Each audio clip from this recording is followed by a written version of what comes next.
Hey there, tonight we're uncovering how empires from the frostbitten Norse lands to the opulent Roman courts turned winter's chill into celebration and festivity. Not the fairy tale version, you know, but a tapestry of traditions more vibrant than any modern holiday card. If these stories help you unwind, I'd love a quick like or subscribe, but only if they're genuinely working for you. I'm curious where in the world you're listening from, so drop your location and local time in the comments. It's amazing seeing our little community span the globe through these historical tales. Now find your comfort zone, perhaps turn on a fan for that gentle background hum, and let's venture into tonight's story together. Once upon a time, in the frosty realms of Scandinavia, where winter nights seemed to stretch on longer than a Game of Thrones marathon, the Vikings had a little tradition called Yule. Now, Yule wasn't just your average neighborhood potluck. No, it was a blazing bonanza of firewood, feasting, and fermented beverages that somehow managed to skip the memo on moderation. And you know what? It all started with a log. But not just any log, a Yule log, which was basically the Viking version of a smartphone. Indispensable, multifunctional, and a reason to gather around and forget the cold. The Norse were experts at turning survival into a celebration. As the sun dipped lower and the winds howled louder, they sought refuge in a festival that brought them together and kept them from freezing their horned helmets off. The Yule log was central to this celebration, a massive piece of timber they set ablaze in their hearths. The goal was simple: keep it burning for as long as possible.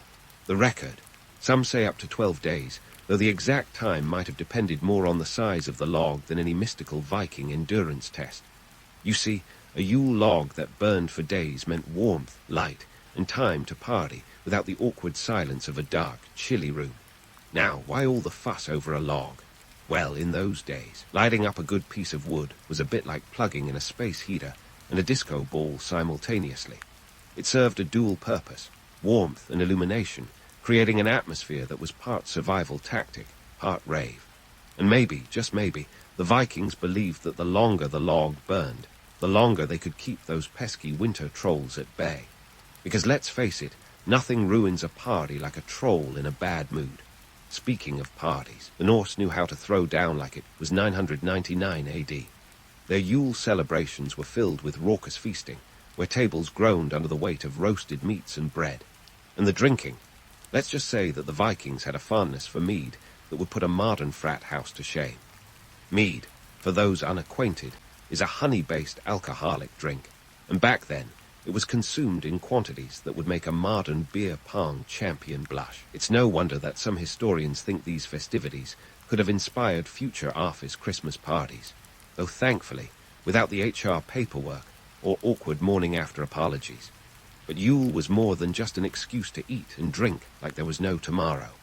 It was about the community, the camaraderie, and the hope that the longer days of spring would eventually return. The Norse were pragmatic people, and they understood that winter was a shared struggle. By gathering together, they could bolster their spirits and their supplies, ensuring that everyone made it through to the other side of winter with their sanity and their larders intact. So, what can we learn from these ancient revelers with their fiery logs and flowing mead? Well, for starters, that sometimes the best way to deal with the long, dark nights is to fill them with warmth, laughter, and a sense of shared purpose. And while we might not have trolls lurking in our backyards today, we can certainly appreciate the value of coming together to light up the darkness and chase away our modern-day fears. Because if the Vikings could do it, with their rudimentary tools and questionable hygiene, surely we can too. As the echoes of Viking revelry fade into the icy ether, let's hop on our historical time machine and jet over to ancient Rome. You know Rome, right? The place with the togas, gladiators, and more columns than your average Greek temple yard sale. But we're not here to gawk at architecture or watch chariot races. No, we're diving into something far more chaotic and colorful: Saturnalia. Now, Saturnalia was Rome's answer to how to survive winter without a Netflix subscription. Picture a festival where the entire social hierarchy flips upside down like a badly thrown pizza. For a glorious week, starting on December 17th, societal norms took a Roman holiday. Slaves became masters, masters became slaves, and everyone wore brightly colored tunics instead of the usual togas. Imagine your boss serving you coffee in a clown suit. Now you're getting the idea. At its core, Saturnalia was a celebration of the god Saturn, the ancient deity who, according to myth, ruled over a golden age of abundance and peace. Sounds quaint, right? But the Romans, never ones to do things by halves, turned this into an opportunity for wild parties and gift-giving. And let's not forget the gambling. Dice games were as ubiquitous as the celebratory shouts of Io Saturnalia, echoing through the streets. In a society where the line between citizen and slave was as thick as a Caesar salad, Saturnalia offered a rare glimpse of equality. Slaves received temporary freedom, a chance to boss around their masters, and perhaps, just perhaps, taste a bit of what the other side lived like. It was a week of role reversal that put any modern office role-play exercise to shame. But before we get too misty-eyed about this ancient workers' paradise, let's remember that it all snapped back to reality once the festival ended. The status quo was as resilient as a Roman aqueduct. So why did this topsy-turvy festivity exist? Well, for one, it was a political masterstroke. Emperors, savvy in the art of public relations, realized that a content populace made for a stable reign. By letting the masses blow off some steam, they avoided more serious uprisings. Think of it as the ancient equivalent of a pressure release valve. This was especially handy during times of political instability, when emperors needed all the popularity points they could get. Take Emperor Caligula, for instance, known for his eccentricities and occasional bouts of madness. Like naming his horse a consul, he still understood that Saturnalia could distract the populace from his more questionable decisions. Then there was Nero, whose reputation for tyranny was only slightly offset by the lavish games and festivities he sponsored. Saturnalia was the kind of PR stunt that even today's political advisors might envy, who wouldn't want a week of goodwill and gift-giving to smooth over some of the more, shall we say, embarrassing edicts. Speaking of gifts, let's not forget that Saturnalia was a prime time for exchanging presents. But don't get too excited. We're not talking about Rolexes or iPads here. The typical gift might be a wax candle or a small terracotta figurine, the ancient Roman equivalent of a secret Santa gag gift. And yet, these small tokens carried significant weight in maintaining social bonds. The exchange was less about the gift itself and more about the gesture, as if saying, "I see you, I appreciate you, now pass the mulled wine." Oh, and did I mention the feasting? If you thought the Vikings could chow down, then imagine Roman feasts where the wine flowed like the Tiber and the food was abundant enough to make a modern buffet look like a snack table. Rich and poor alike indulged, and for those few days, life was a little less about survival and a little more about savoring every moment. It's no wonder that even today, when we talk about indulging in holiday treats, somewhere in the echoes of history, you can hear a Roman saying, "Io Saturnalia." So, while Saturnalia might seem like an ancient bacchanal of chaos and role reversal, it was also a cleverly managed event that kept the social gears well-oiled. The emperors knew the importance of a happy populace. Give them bread, circuses, and a week of wild celebration, and perhaps they'd forget the little inconveniences like taxes or the occasional despotic decree. And thus, Saturnalia became a staple of Roman life, a tradition that highlighted the paradoxes of human society.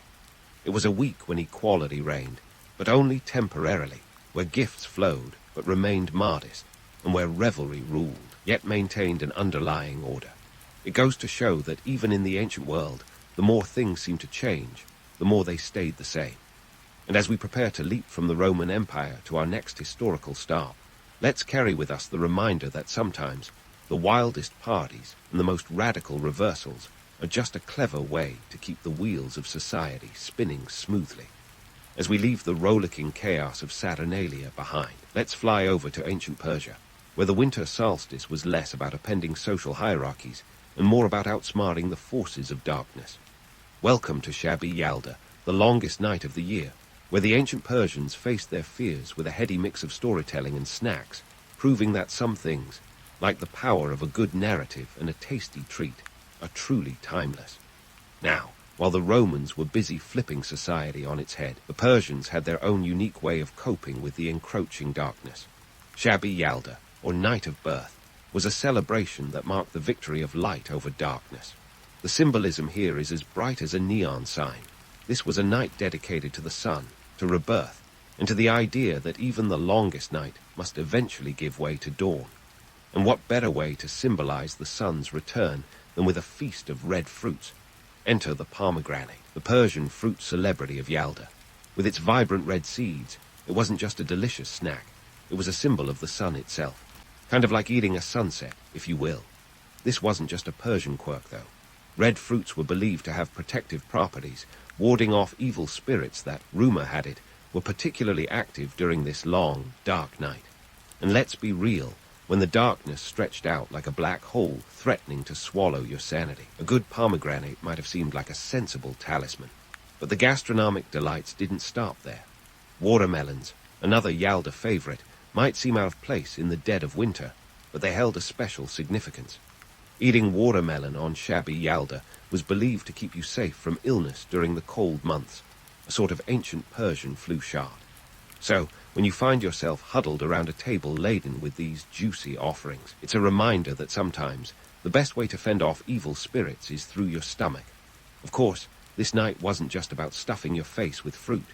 It was a time for gathering with family and friends, huddled around a fire, sharing stories and poetry. Imagine it, a room filled with the glow of candlelight, the warmth of a fire, and the sound of voices weaving tales that span generations. In a pre-Netflix world, this was primo entertainment. Storytelling wasn't just a way to pass the time. It was a method of keeping the culture alive, a way to connect with the past and imagine the future. And speaking of stories, one of the most popular was the Shahnameh, or the Book of Kings, Iran's national epic. Written by the poet Ferdowsi, this massive tome, clocking in at over 50,000 rhyming couplets, was the Persian answer to Homer's epics. Reciting passages from the Shahnameh was a Yalda tradition, and its tales of heroism and adventure were the perfect antidote to the encroaching darkness outside. So, while the Roman emperors were using their festivals to distract and placate the masses, the Persians were using theirs to inspire and enlighten. But let's not get too misty-eyed about this cultural renaissance. The reality was that shabby Yalda also served a practical purpose. In a world without electric lights or central heating, the winter months were a genuine threat. By gathering together, families could pool their resources, share their warmth, and fortify themselves against the chill, both physical and metaphorical. And in a clever bit of social engineering, by encouraging communal gatherings, the Persians ensured that no one faced the longest night alone. Economically speaking, Yalda was also a time for settling debts and making amends.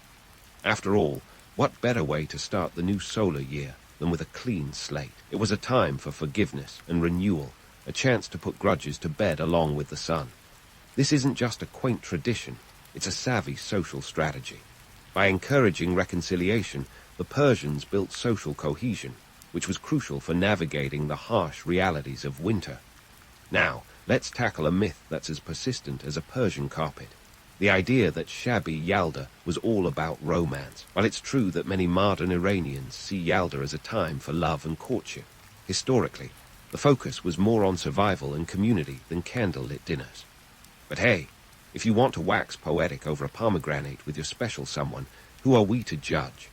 It's a testament to the enduring appeal of Yalda that it can be both a celebration of survival and an expression of love.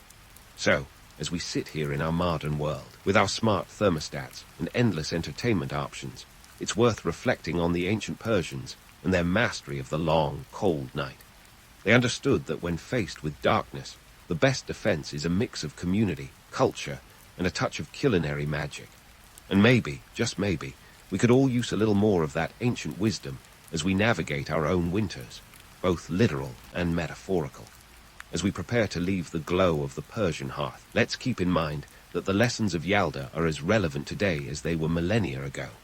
It's a reminder that even the darkest night can be brightened with a little warmth, a good story, and perhaps a slice of watermelon. So, with our spirits fortified and our curiosity piqued, let's set our sights on the next chapter of our winter celebration tour. As we prepare to leave the glow of the Persian hearth, let's steer our historical time machine toward medieval Europe, where the chill of winter wasn't just weather, it was an existential crisis. Now, this part of the world was a patchwork quilt of pagan traditions, each one more colorful and firelit than the next. But as Christianity began to spread like a warm cloak over the continent, these old-school celebrations started getting a religious makeover. Enter Christmas, stage left, with a choir of angels and a dash of strategic genius.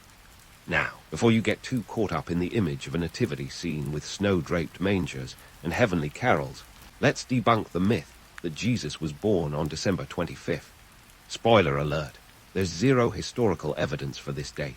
Early Christians didn't even mark the birth of Christ, seeing it as less significant than the crucifixion and resurrection.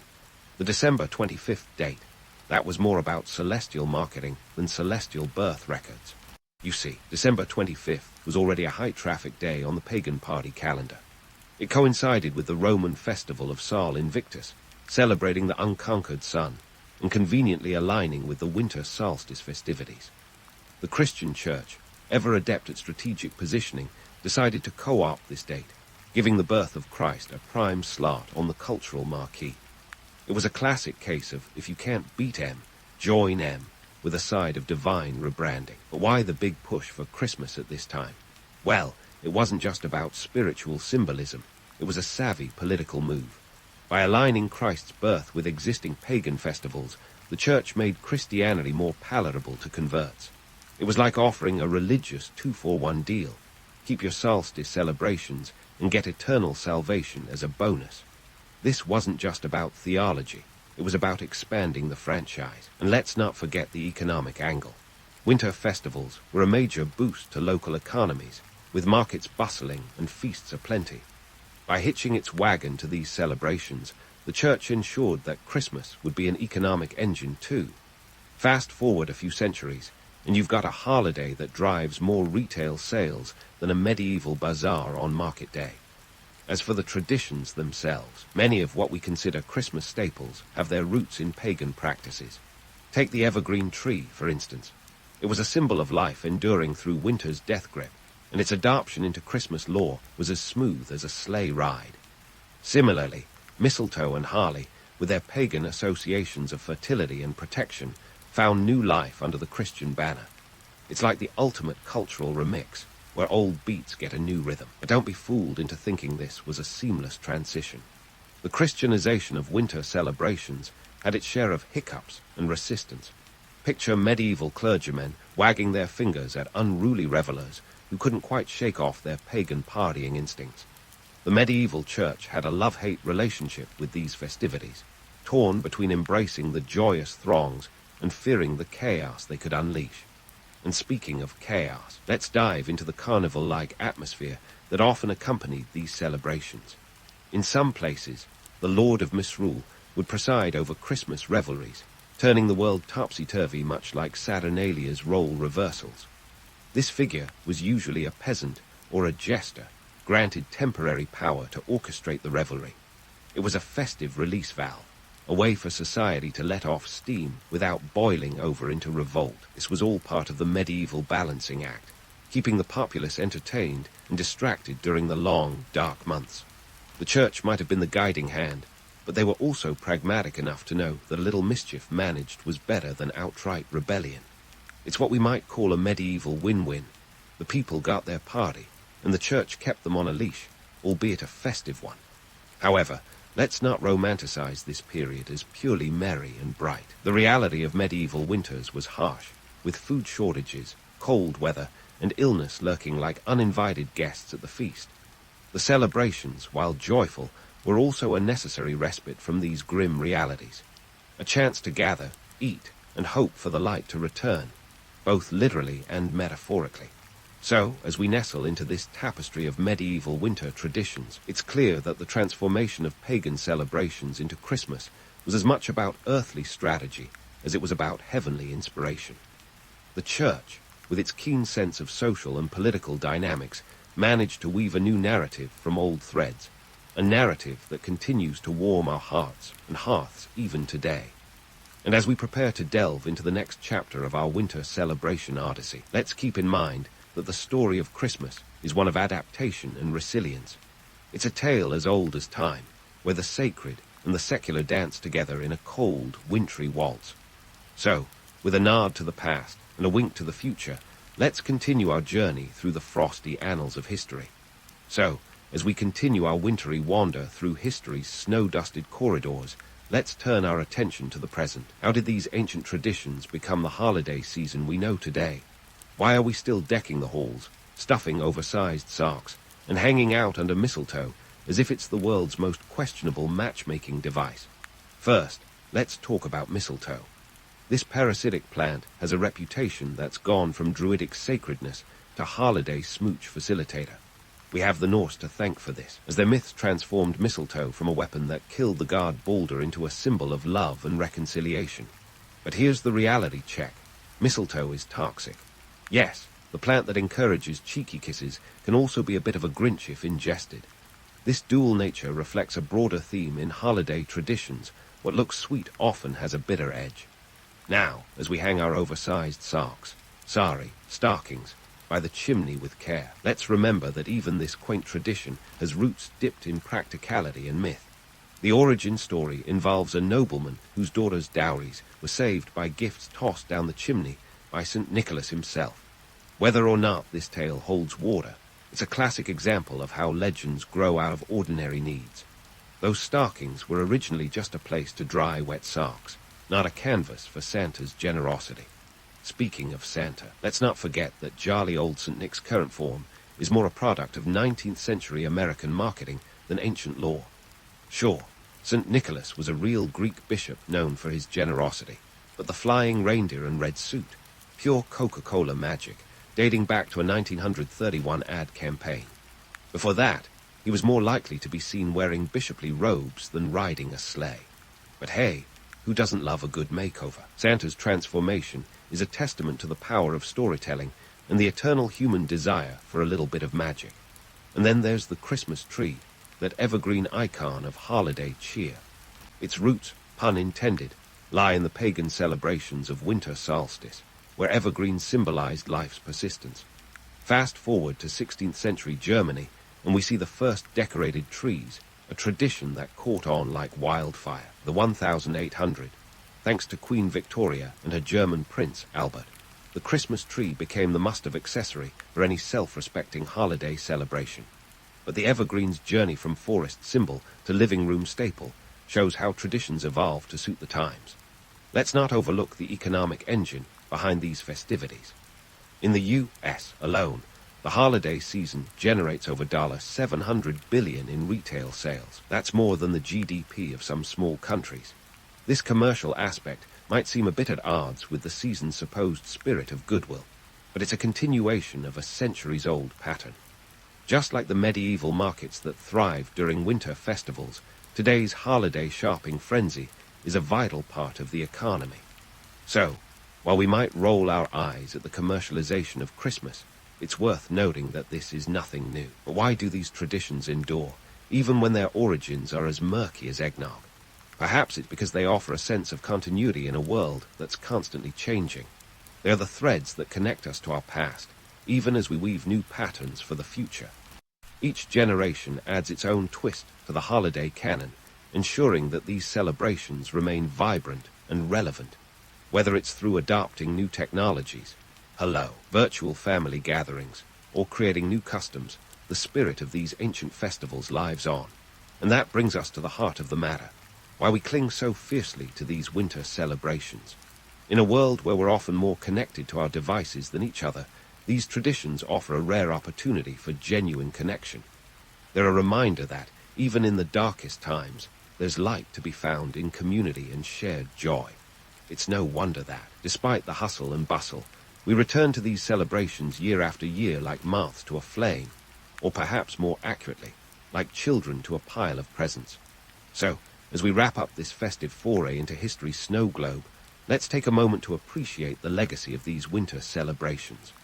From the Yule log's fiery glow to Saturnalia's topsy-turvy merriment, from shabby Yalda's poetic gatherings to Christmas's evergreen embrace, these traditions have shaped who we are.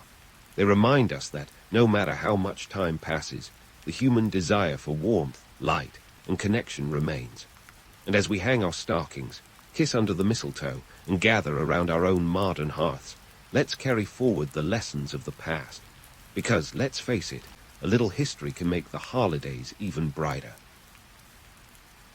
In the grand chess game of the 15th century, the Byzantine Empire was the king on the board, cornered and running out of moves, while the Ottoman Empire was the knight, zigzagging cleverly to checkmate that ancient capital of Constantinople.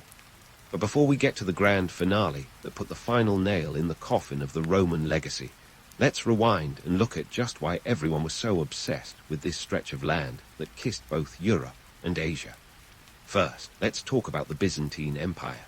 By the 1400, it was about as robust as a paper umbrella in a hurricane. Once a sprawling titan that ruled the Mediterranean, its territories had shrunk faster than a wool sweater in a hot wash. What was left was a pitifully small domain centered around Constantinople itself, with a few outlying scraps of land. The empire had been losing ground for centuries, plagued by political infighting, religious schisms, and a treasury that echoed emptily like a cavern.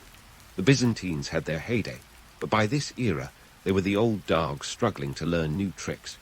Their military was no longer the powerhouse it once was, and their walls, while impressive, were more of a last line of defense rather than an invincible barrier.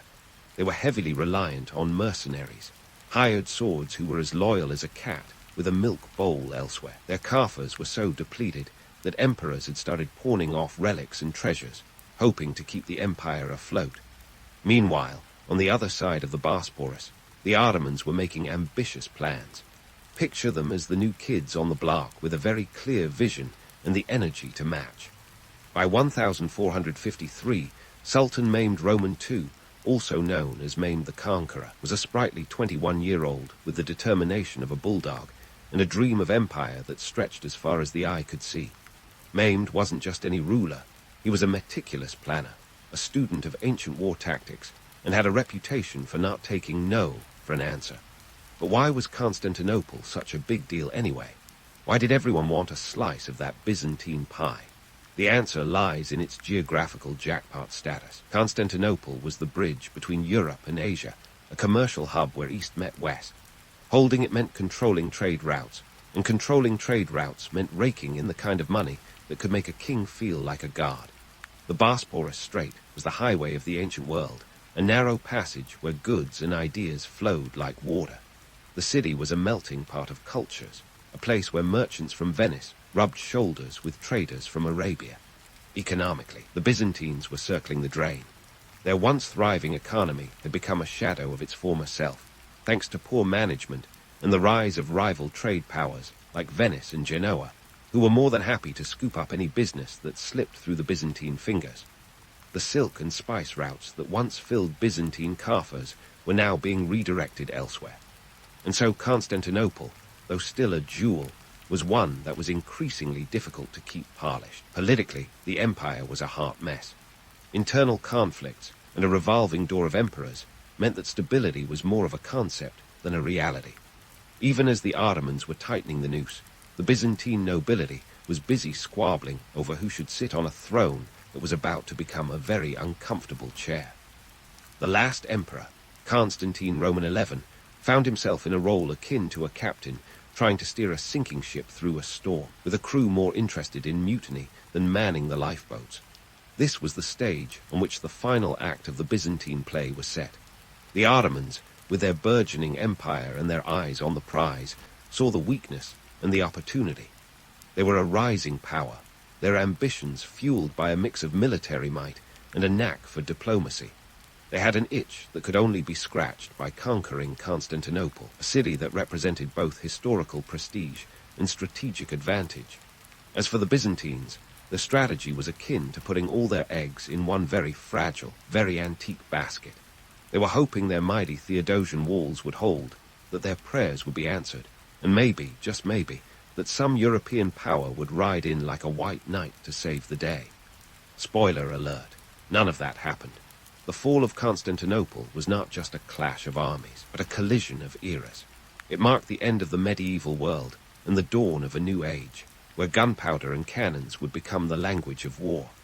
But before the dust settled, there was much to unfold, and it all began with a young sultan who was ready to make his mark on history. As the curtain rises on this epic showdown, let's delve into the lives of our main characters. Sultan Mehmed Roman II, and Emperor Constantine Roman XI. These two men are like opposing forces in a universe that's about to explode in a supernova of history. Maimed, the Ottoman wonderkind, was a bit like a modern-day startup founder with a vision that could blind you. At just 21, he was already a seasoned ruler, having inherited the Sultanate at 12, and then again at 19, because, ruling empires was his idea of a teenage hobby. He was a man with a mission, and that mission was Constantinople. To Maimed, the city wasn't just a dot on the map. It was the crown jewel of an empire he intended to build, one where East and West would bow to his strategic genius. On the flip side, we have Constantine Roman XI, the last Byzantine emperor, whose life was more of a tragic opera than an action-packed blockbuster. Picture Constantine as the captain of a sinking ship, trying to patch holes with duct tape while the storm of the century rages around him. He became emperor in 1449, stepping into a role that was less a throne and more a hot seat, as the empire was already teetering on the brink of collapse.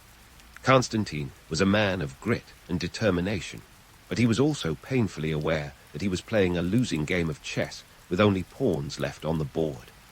Now, let's talk numbers, because what's a historical siege without some jaw-dropping stats? Maimed wasn't just bringing a knife to a gunfight.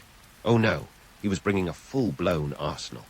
The Ottoman army was a formidable force, boasting somewhere between 80,000 to 100,000 troops, though some sources even claim numbers as high as 150,000. This was a force to be reckoned with, a well-organized machine ready to steamroll anything in its path. In contrast, Constantine's defenders were a ragtag group of about 7,000 men, including mercenaries from Genoa and Venice. It was like David versus Goliath, but this time, Goliath had a whole army of giants behind him. But wait, there's more. Maimed's secret weapon was the cannon, and not just any cannon.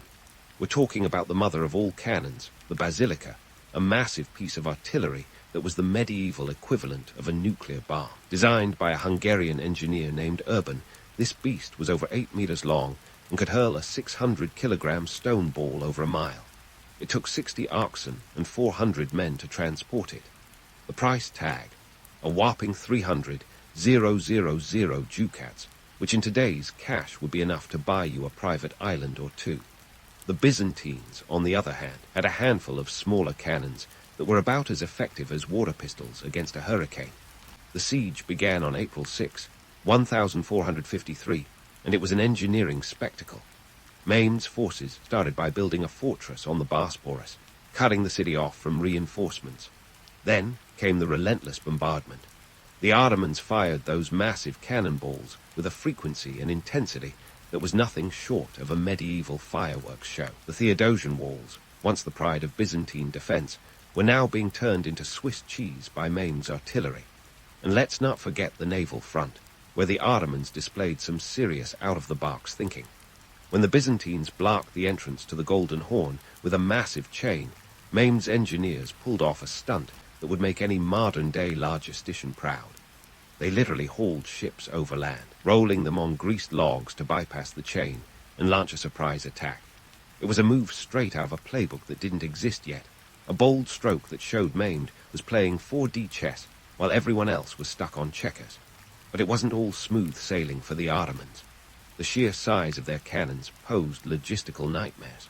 The basilica itself was so unwieldy that it sometimes took hours to reload and aim, and there were occasions when the thing would explode, taking out more Ottoman soldiers than Byzantine defenders.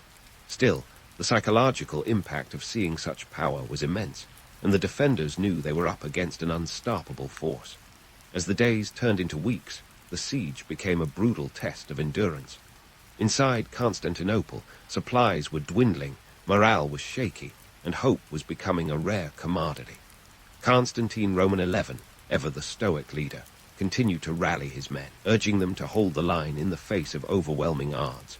Outside the walls, Maimed was like a hawk circling its prey, waiting for the right moment to swoop in for the kill. This was a clash of not just armies, but of eras. On one side, a young sultan with dreams as vast as the sky. On the other, an emperor fighting to preserve a legacy that was slipping through his fingers like sand.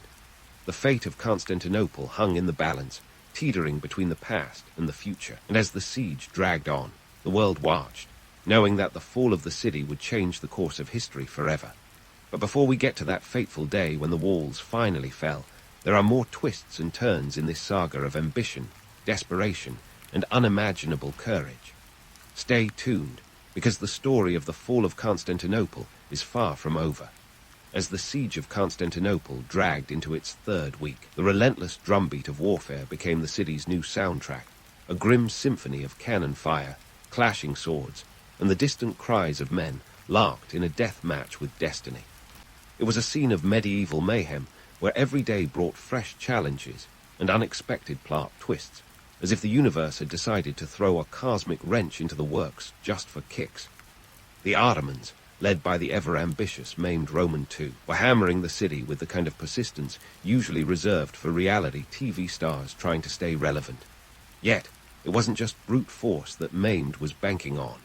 His strategy was a cocktail of cunning, technology, and endurance, with a dash of good old-fashioned luck. And speaking of luck, let's talk about that one time when a simple oversight almost handed the city to the Ottomans on a silver platter. You see, while the Theodosian walls were the medieval equivalent of an impenetrable fortress, so well built they were practically a UNESCO World Heritage Site before that was a thing, there was this little detail that someone forgot to mention. The Kirkeporta Gate, a minor postern gate on the northern section of the walls, was left unlocked. Yep, you heard that right. In a siege that was all about epic artillery and grand strategies, one tiny, overlooked gate nearly became the city's undoing. It's the kind of gaffe that makes you wonder if the city planners were secretly auditioning for a medieval blooper reel. While the Ottomans were busy trying to blast their way through the walls, the Byzantines were scrambling to maintain a semblance of normalcy amidst the chaos. Life inside the besieged city was a surreal blend of routine and dread. The citizens, a motley crew of merchants, monks, and mercenaries, went about their daily business with the kind of stoic resignation that only comes from living in a city that's been under threat for longer than anyone cares to remember. Food was a constant concern, with supplies dwindling faster than the patience of a parent during a toddler's tantrum. Every meal was a reminder of the ticking clock, and rationing became the new normal. Bread was often adulterated with sawdust, or whatever else could be scraped together, a culinary adventure that would make even the most adventurous foodie pause. Meanwhile, the Byzantine soldiers, a ragtag band of locals and foreign mercenaries, were holding the line with a mix of bravery and desperation, their numbers dwindling with each passing day. Morale was a fickle beast.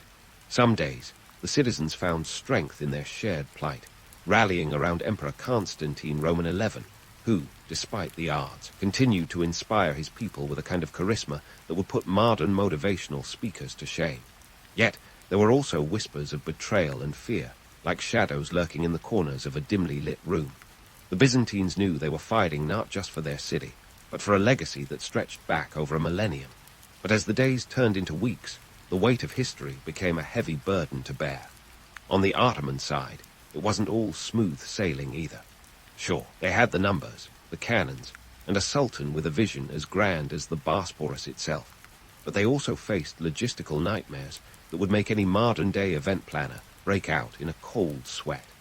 Feeding an army of up to 150 000 men was no small feat, and keeping them motivated required a delicate balance of incentives and intimidation. Maimed was nothing if not resourceful, employing a mix of rewards for the brave and harsh discipline for the slackers. His army was a diverse tapestry of cultures and languages, a testament to the Ottoman Empire's reach and ambition.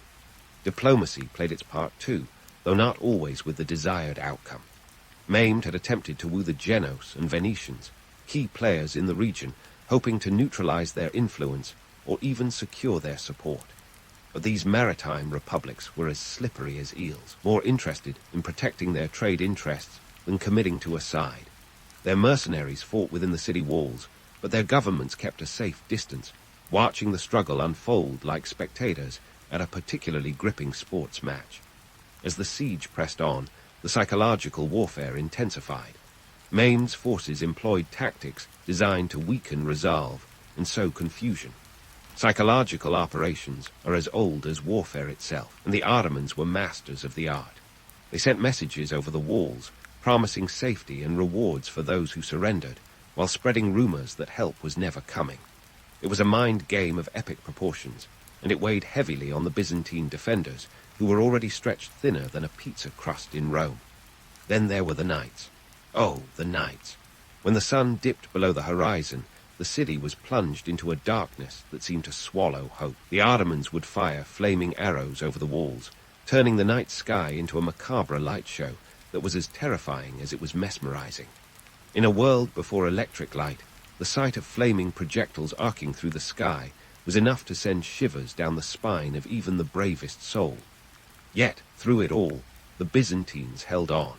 They patched the breaches in the walls as best they could, turning the city into a patchwork of defense that was as much about faith as it was about bricks and mortar. Faith, after all, was the glue that held this ancient city together. As much as the Byzantines relied on their walls, they also relied on their prayers, hoping for a miracle that seemed ever more elusive. The siege of Constantinople was a 53-day marathon of endurance, where the line between myth and reality blurred like a watercolor left out in the rain. It was a clash not just of armies, but of ideals, where the old world met the new in a confrontation that would echo down the ages. And while the walls of Constantinople may have been battered and bruised, its spirit endured, a testament to the resilience of a people standing on the brink of history's greatest turning point. As the days wore on, everyone knew the end game was approaching. The Ottomans were tightening the noose, and the Byzantines were running out of options. The final act was yet to come, and it promised to be a spectacle worthy of the ages. Would Constantinople hold, defying the odds and reshaping the course of history? Or was the city destined to fall, the last ember of a once great empire snuffed out in the night? The world held its breath, waiting for the answer to a question that would change everything. Stay tuned, because the story of Constantinople isn't over yet. The end of Constantinople's long vigil arrived like an ominous dawn. On May 29, 1453, the Ottomans breached the walls, and history teetered on a knife's edge. You could almost hear the collective intake of breath from Europe to Asia as the city's fate was sealed. The dust hadn't even begun to settle before Sultan Mehmed Roman II, the man with a master plan, strode into the city with a vision that would give modern urban planners a run for their money. Let's not sugarcoat things. The fall of Constantinople was brutal. Mehmed's forces entered the city with the ferocity of a storm. Chaos reigned as soldiers surged through the streets, and the air was thick with the crackling tension of a world in flux. But here's where it gets interesting. Mehmed wasn't just there to crush and conquer. This guy had dreams, big ones. He saw beyond the ruins and envisioned a metropolis that would be the heart of his empire, a cultural and economic phoenix rising from the ashes of the Byzantine legacy. Now, let's dive into Mehmed's playbook, which was as much about building as it was about breaking. His first order of business: population management on a scale that would make demographers swoon. The city was a ghost town after the siege, so Mehmed initiated a relocation project that was part social experiment, part forced migration. He brought in artisans, craftsmen, and merchants from across the Ottoman realm. It's like he looked at Constantinople and thought, let's turn this into the ultimate Renaissance fair, minus the turkey legs and jousting. In a move that was both strategic and benevolent, depending on who you ask, Mehmed offered incentives for people to settle in the city. He promised tax breaks, protection, and land to those who would help rebuild. It was a shrewd tactic, blending carrot and stick to ensure that the city wouldn't just survive but thrive. And thrive it did. Within decades, Constantinople, now Istanbul, was bustling with life, a vibrant tapestry of cultures and languages that made it the New York City of its day. But let's not get carried away with the romance of rebirth. Mehmed's vision had a dark edge, one that cast long shadows over his enlightened policies. The Sultan wasn't above using brutality to secure his goals. For instance, his treatment of the Byzantine nobility was a harsh reminder of the cost of defeat. Many were executed, others enslaved, and their wealth redistributed to bolster the Ottoman treasury. It was a grim pragmatism that ensured his dominance while filling the imperial coffers. Talk about killing two birds with one very sharp stone. Yet, Maimed wasn't just a conqueror with a penchant for architectural makeovers. He was a patron of the arts, a man who understood that power wasn't just about military might, but also cultural clout.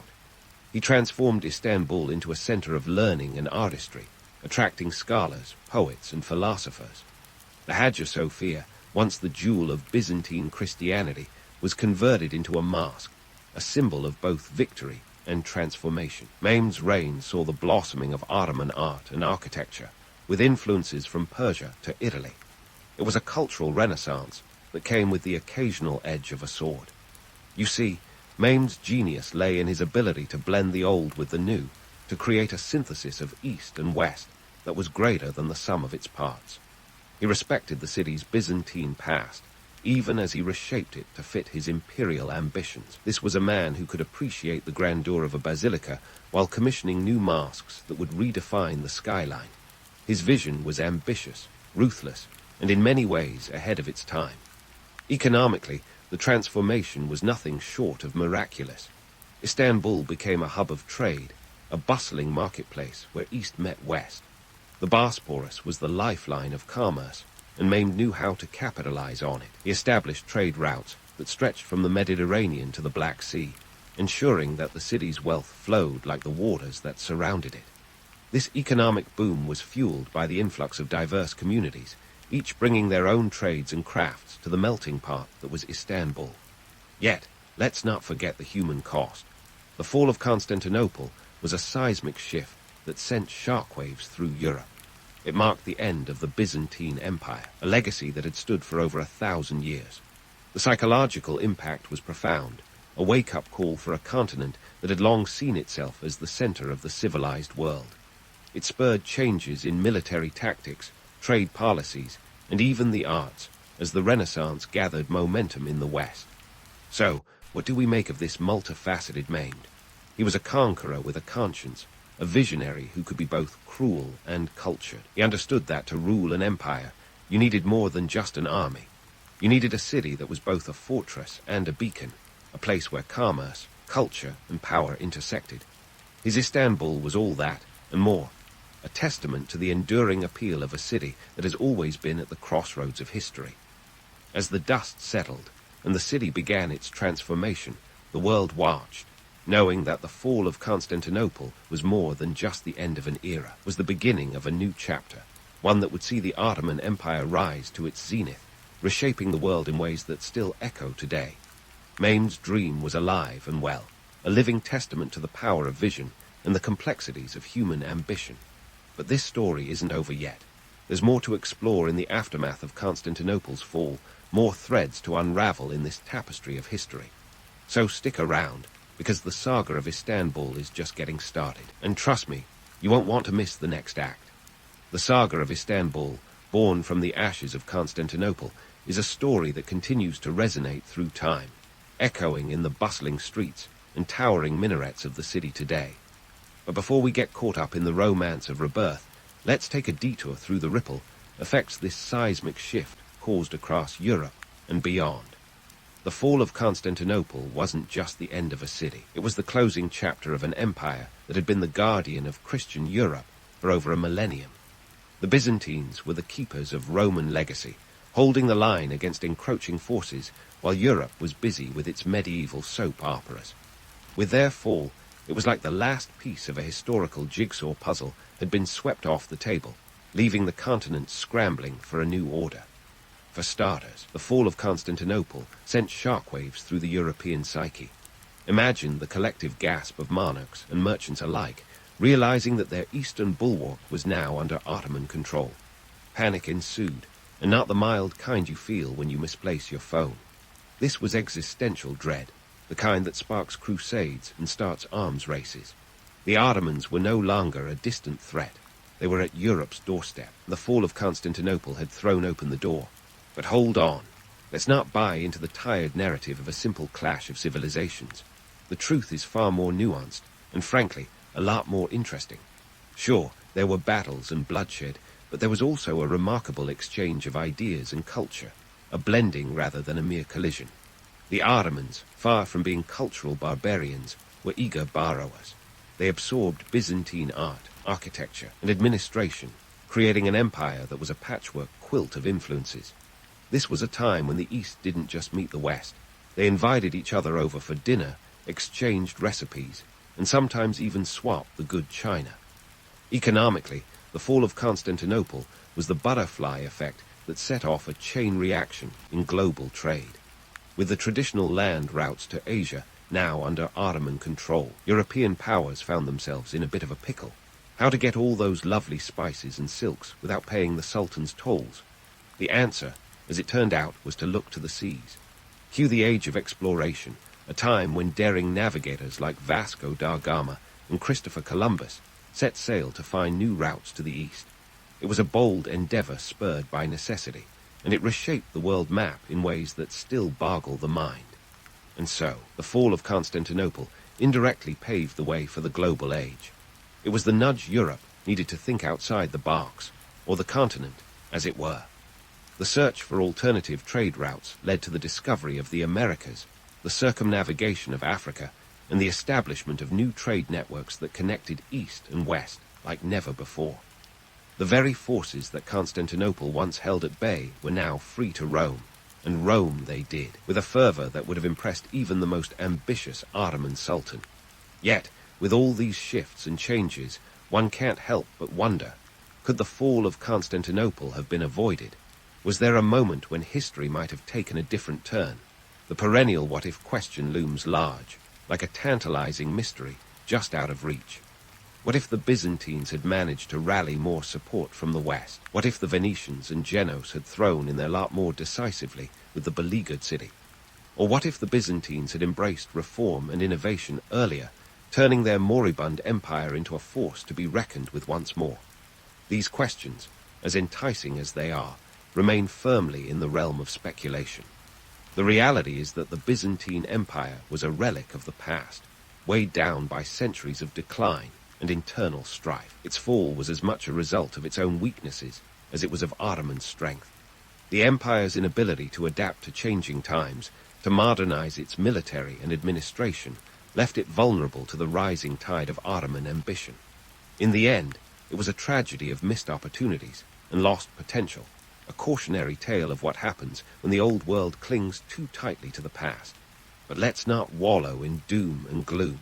The legacy of Constantinople, reborn as Istanbul, is a testament to human resilience and the power of transformation. It reminds us that even in the face of monumental change, there is potential for renewal and growth. The city's fall marked the end of an era, but it also heralded the dawn of a new one, where boundaries were redrawn and possibilities reimagined.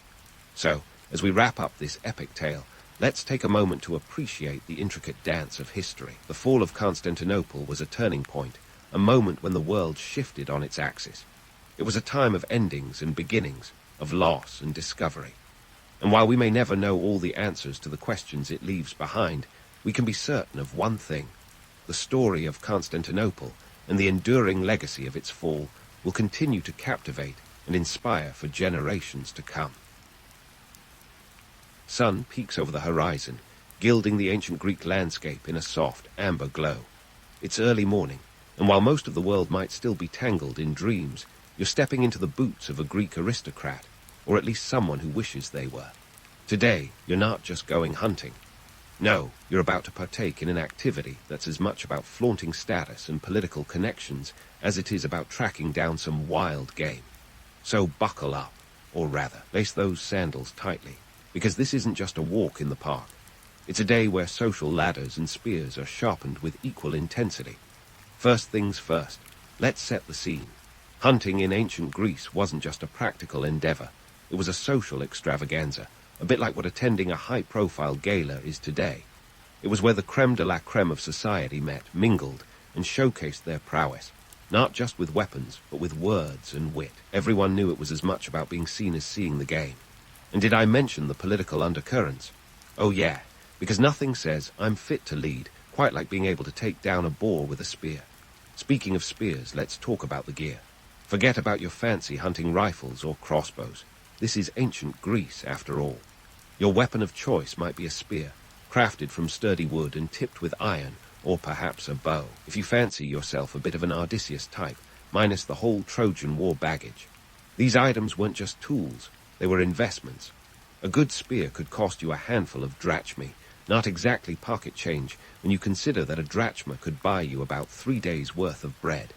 And then there's the entourage. Oh yes, you're not heading into the wilderness alone. Slaves and dogs play crucial supporting roles in this little drama. Let's be clear. The presence of slaves is a stark reminder of the socio-economic divides of the time. They were there to carry equipment and help track game, but also as a symbol of your wealth and power. It's a bit grim, really, like having your wealth parade behind you in human form. Meanwhile, dogs, trained to perfection, scurry ahead, noses to the ground, eagerly sniffing out your quarry. In fact, owning a pack of well-bred hounds was a status symbol in itself. Think of them as the ancient equivalent of a shiny sports car, loud, fast, and guaranteed to turn heads. Now let's not forget the economic backdrop. This isn't just about bagging a deer for dinner. It's about the hefty price tag attached to the whole affair, which, let's face it, is part of the charm for some. Maintaining hunting dogs is no small feat, and neither is the upkeep of weapons and gear. In fact, hunting was often more a display of economic muscle than a necessity for survival. Why else would one spend so much on something when you could trade or buy food more cheaply? Because in ancient Greece, the hunt was an investment in one's social capital. It's the kind of logic that says, sure, I could have just bought a loaf of bread, but look what I can afford to do instead. You see, the hunt was a microcosm of Greek society at large. It was where alliances were forged, rivalries played out, and reputations made or broken. Hunting was, in many ways, a proving ground, a stage where the elite could showcase not just their physical prowess, but their ability to navigate the complex social hierarchies of the time. So as you prepare, adjusting your tunic and checking your weapons, know that the stakes are high, possibly higher than the game you're about to pursue. This morning, as you gather with your fellow hunters, you can practically feel the undercurrent of competition. Who will bring home the biggest catch? Who will impress with their skills or, perhaps, their eloquence in the campfire debates that inevitably follow? The air hums with anticipation and the scent of olive oil, because where would a Greek gathering be without a touch of culinary flair? So there you are, standing at the edge of the forest, the sun now fully risen and casting long shadows across the land. You're not just hunting for game. You're hunting for glory, for prestige, for that elusive Greek ideal of arid, excellence in all things. As you take a deep breath, ready to step into the dense thickets, you know that today is about more than the thrill of the chase. It's about stepping into a tradition as old as Greece itself, where every step echoes with the footsteps of those who hunted before you, weaving their own tales into the rich tapestry of history. And thus begins the day, a day that promises not only the thrill of the hunt, but the unfolding of a social drama as intricate as any Greek tragedy or comedy. You're not just a participant, you're a player in this grand tableau, where the lines between survival, sport, and spectacle blur in the golden light of an ancient Greek morning. And so, you plunge into the wilderness, sandals crunching on the dew-kissed underbrush, with your entourage in tow. The hunt is officially on, and suddenly the forest isn't just a backdrop. It's the arena for your morning escapade. Your quarry. Oh, it's not just any common creature. You're aiming for the likes of wild boar and deer, the true heavyweights of the animal kingdom, at least in this neck of the woods. Now, let's talk boar. In the annals of Greek mythology, the boar is practically a superstar, albeit a fearsome one. Take the Caledonian boar, for instance, a beast so notorious it required an entire squad of heroes to tackle it. A bit like the Avengers, but with more togas and fewer capes. Symbolically, boars represented chaos and danger. In reality, they were just as terrifying, known for their brute strength and those tusks that could shred through a warrior's leg like a hot knife through butter. Tackling a boar wasn't just a test of courage. It was a dance with death, and surviving it was a badge of honor. Deer, on the other hand, offered a different kind of challenge. They were the epitome of grace and speed, the Usain Bolts of the animal world. Catching one wasn't just about strength, it was about strategy and cunning. The deer was sacred to Artemis, the goddess of the hunt, who herself was said to be as fleet-footed as her chosen creatures. Bagging a deer was a nod to skill and finesse, a testament to a hunter's agility and wits. But hey, don't be fooled by the romanticized image of the lone hunter, heroically bringing down these majestic beasts. with a single spear throw. That's the stuff of epic poetry, not everyday reality. Ancient Greeks employed tactics that were more military operation than solo adventure. Drives and ambushes were the name of the game. Picture this. You and your team fan out in a line, beating the bushes, making noise, and herding the animals towards strategically placed hunters or pits. It's less man versus wild, and more man, his friends, and a couple of loyal hounds versus wild. The terrain played a critical role too. Hills and valleys weren't just scenic, they were tactical advantages. You'd use the rise and fall of the land to conceal movements, setting up ambushes that would make any modern-day strategist nod in approval. This wasn't just a test of physical prowess, but a chess game where each move could mean the difference between a successful hunt and going home empty-handed. Now, Xenophon, our go-to-guy for all things hunting, paints a vivid picture of these pursuits. His works, like the treatise Cynegeticus, detail not just the methods but the philosophy behind the hunt. According to him, hunting was a noble endeavor, a way to cultivate virtue and discipline. But let's not get too swept up in his eloquent prose. Yes, there was a spiritual element, a connection to the divine, but there was also a lot of mud, sweat, and the occasional broken bone. Xenophon might have waxed lyrical about the virtues of hunting, but he wasn't the one nursing a bruised ego after missing that perfect shot. Speaking of shots, the reality of hunting prowess was often less glamorous than the legends suggest. Sure, stories of hunters like Orion or Meleager made it seem like every shot was a bullseye, every chase a success. But let's be honest, those tales left out the part about scrambling through thorny thickets, getting rained on, or the humiliation of returning empty-handed while your peers smirked over their spoils. Hunting was as much about endurance and grit as it was about skill. And then there's the romantic image of the noble hunter, an idealized figure, all bronzed muscles and chiseled features, standing triumphant over his fallen prey. But strip away the myth, and you find a bunch of sweaty, often very tired people, clad in mud-stained tunics, swatting away bugs and bickering over who gets to carry the heavier end of the spoils. It's a stark contrast to the polished narratives, but hey, reality has a way of deflating even the most inflated egos. As the sun climbs higher, casting harsh shadows and turning the forest into a sweltering maze, you're reminded that this isn't just a test of skill, it's a test of stamina. A day in the life of an ancient Greek hunter was no walk in the park. It was a marathon, requiring the mental fortitude of a chess player and the physical endurance of a marathon runner. The romantic allure of the hunt might have been what got you out here, but it's the gritty reality that ensures only the truly committed stay the course. So, as you crouch in the underbrush, spear at the ready, keep in mind that you're not just part of a hunt. You're part of a tradition that stretches back generations. It's a dance of life and death, of man versus beast, where every rustle in the leaves could be the harbinger of glory, or a reminder that sometimes the hunter becomes the hunted. The stakes are high, the tension palpable, and the outcome uncertain. And that, dear friend, is the essence of the ancient Greek hunt. As the sun reaches its zenith, you're not just a hunter anymore. You're a survivor of the morning's chaos, and it's time to regroup. Welcome to the midday break, a critical pit stop on this wild ride, where the intense focus of the chase gives way to the vibrant social dynamics of the hunt. This pause isn't just about catching your breath and nibbling on some dried figs. It's where the real game begins, the one involving wit as sharp as any spear and alliances as tangled as the underbrush. Picture this.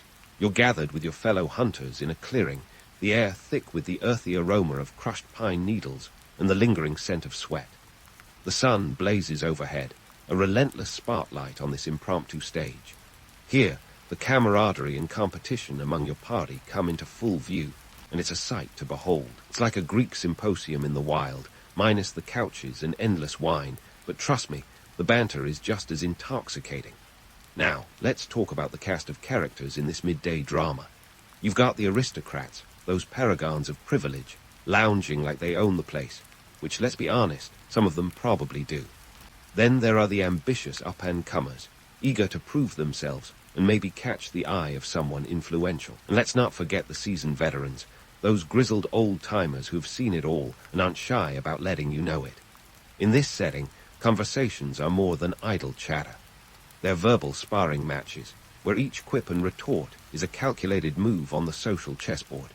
The jokes fly fast and furious, and yes, ancient Greeks had a sense of humor, albeit one that could be as sharp as a spear tip. Imagine a mix of witty repartee and not-so-subtle jabs, where the humor was often as biting as a mosquito in July. It was a test of mental agility, where the stakes were reputations and respect. But here's the thing, this wasn't just for amusement. It was a microcosm of the political landscape, a place where alliances were subtly reaffirmed and rivalries reignited, all under the guise of friendly banter. See, in ancient Greece, politics and personal relationships were as intertwined as vines in a vineyard. A well-placed joke or a clever story could reinforce bonds or sow the seeds of discord. It was a delicate dance, and every word mattered. And speaking of words, let's not forget the stories. Oh, the stories. These breaks were where the hunters spun their tales, embellishing the morning's exploits with a flair that would make Homer proud. Did you see the size of that boar? One might say, arms outstretched to a width that defied reality. The others nod knowingly, adding their own flourishes, until the creature in question is more myth than memory. These tales weren't just about ego-stroking, though. They were practice, rehearsals for the real performance at the next symposium. Ah, the symposium, the ultimate stage where reputations were forged or shattered. Picture an evening filled with wine, reclining couches, and a rapt audience ready to be regaled with stories of daring hunts and near-mythical beasts.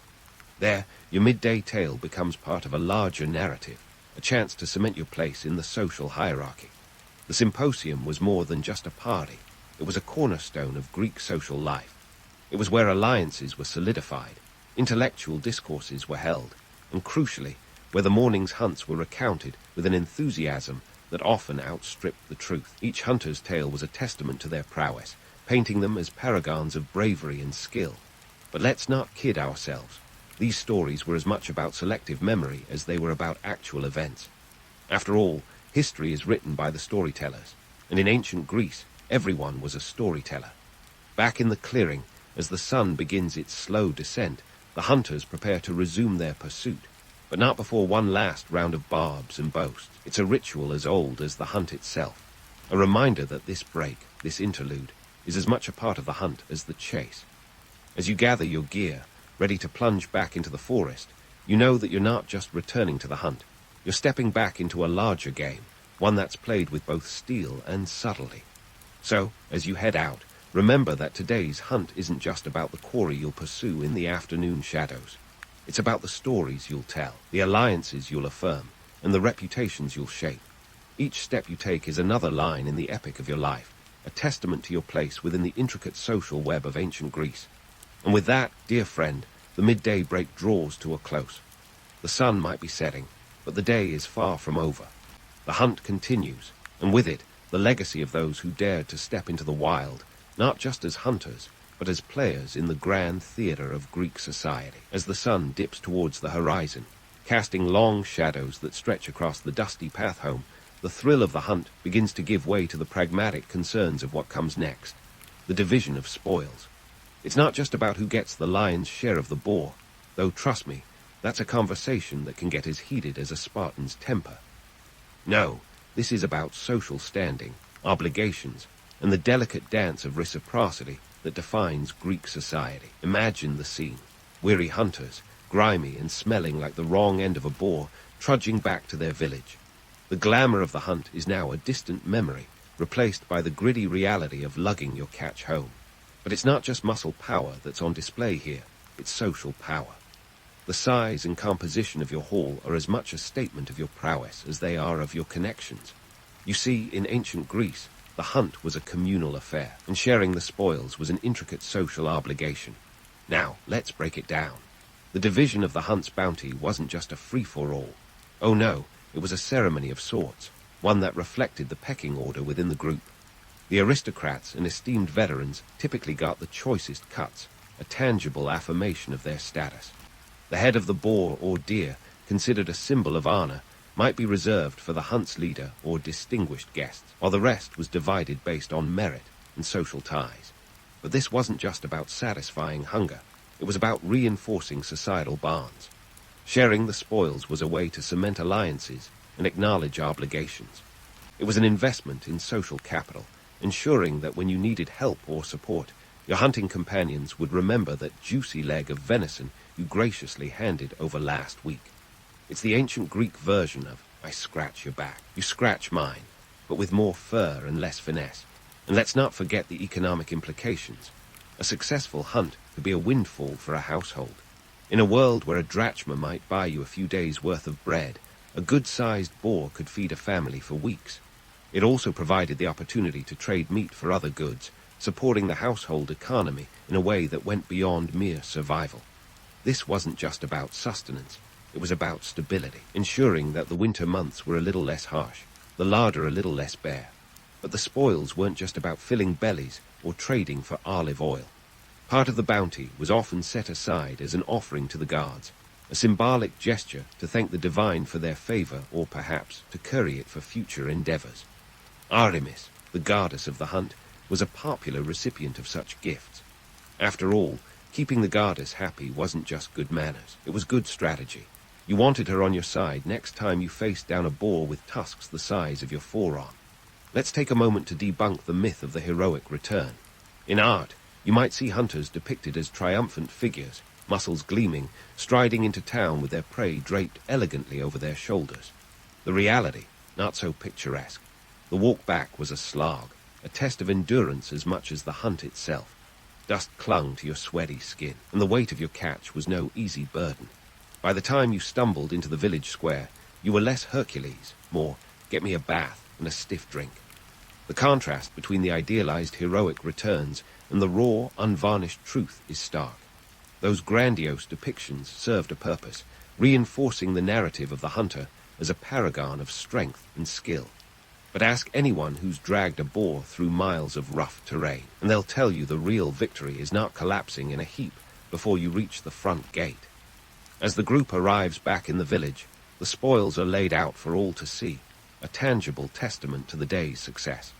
It's a scene that draws the community together, an ancient form of social media where everyone knows who brought home the bacon, literally.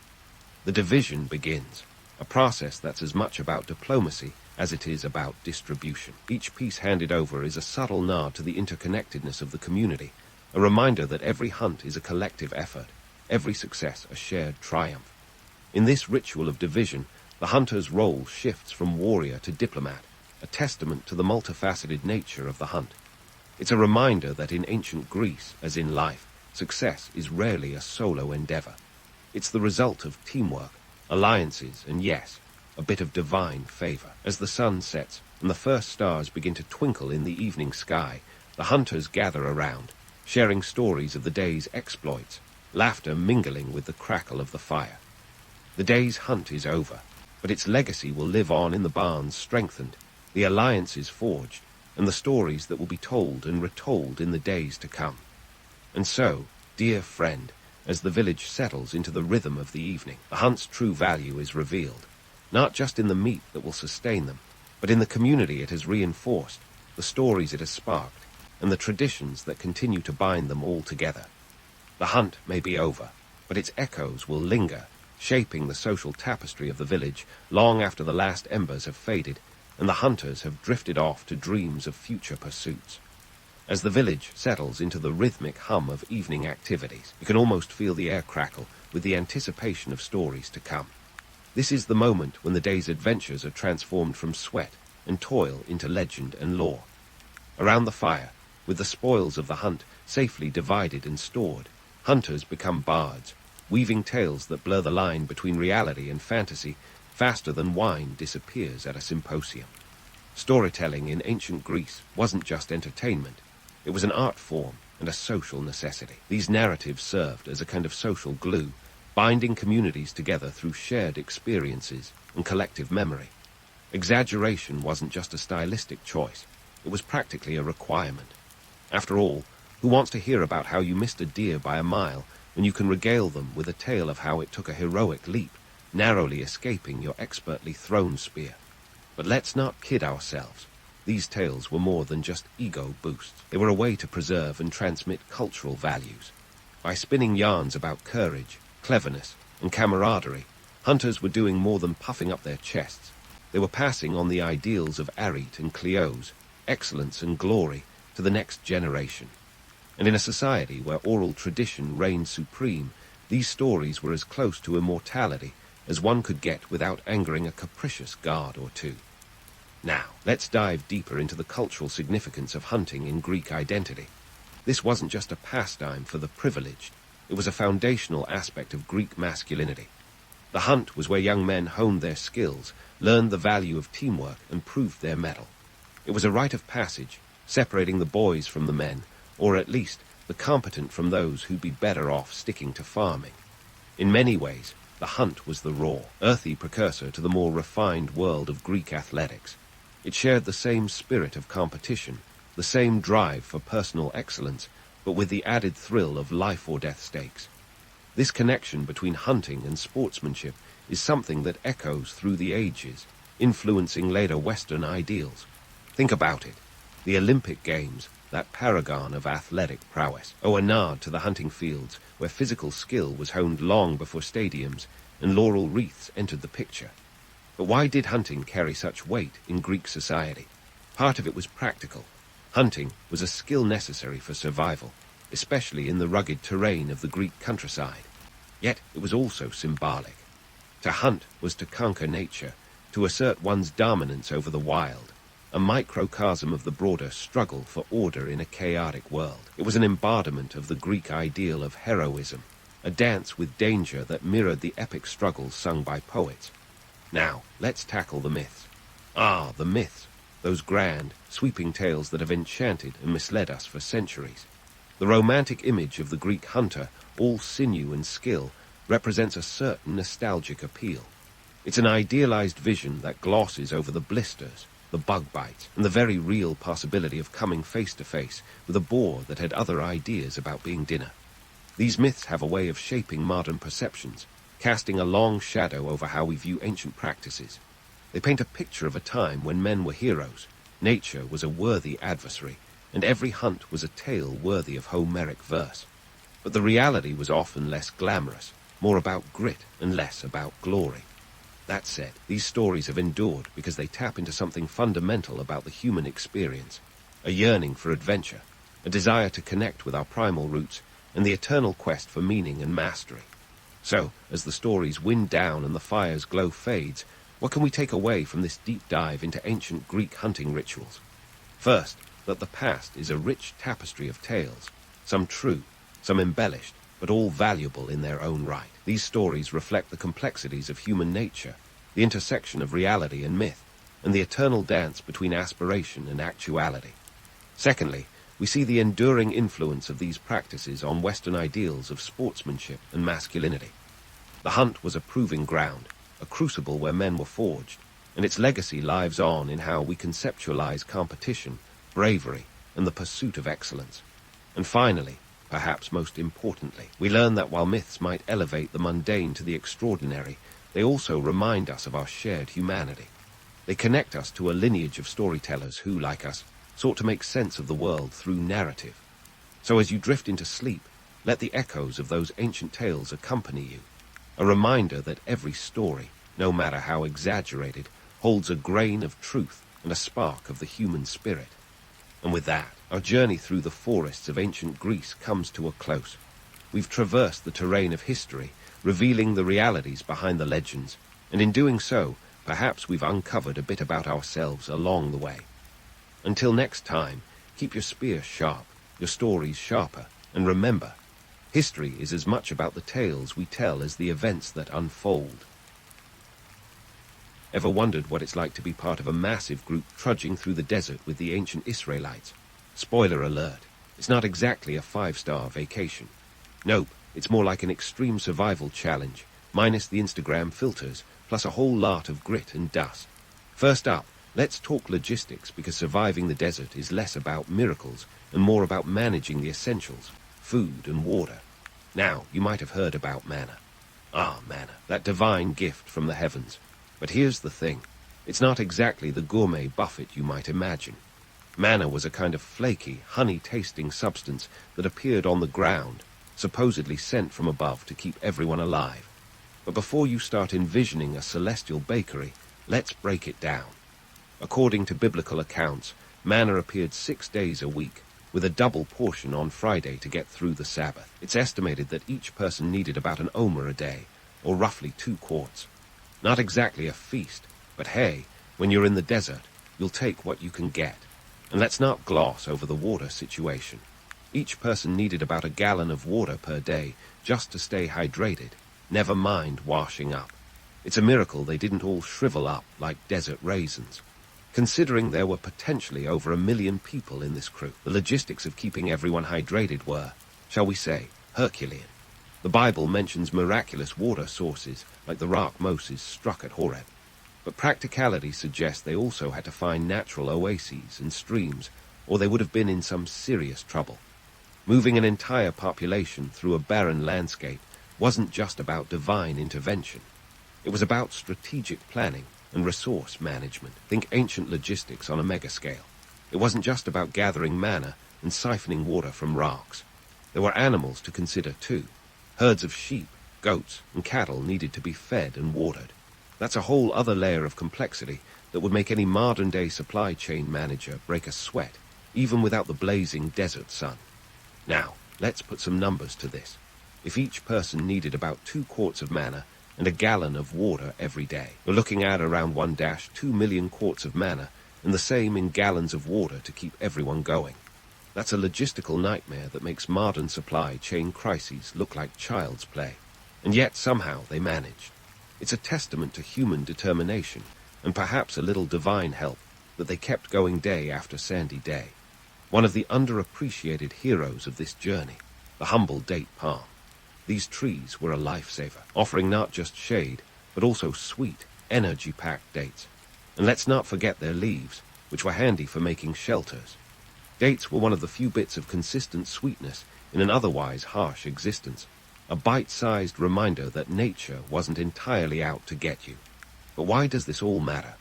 Well, understanding the gritty details of how the Israelites survived isn't just about recounting an ancient road trip. It's about appreciating the sheer human effort behind these legendary stories.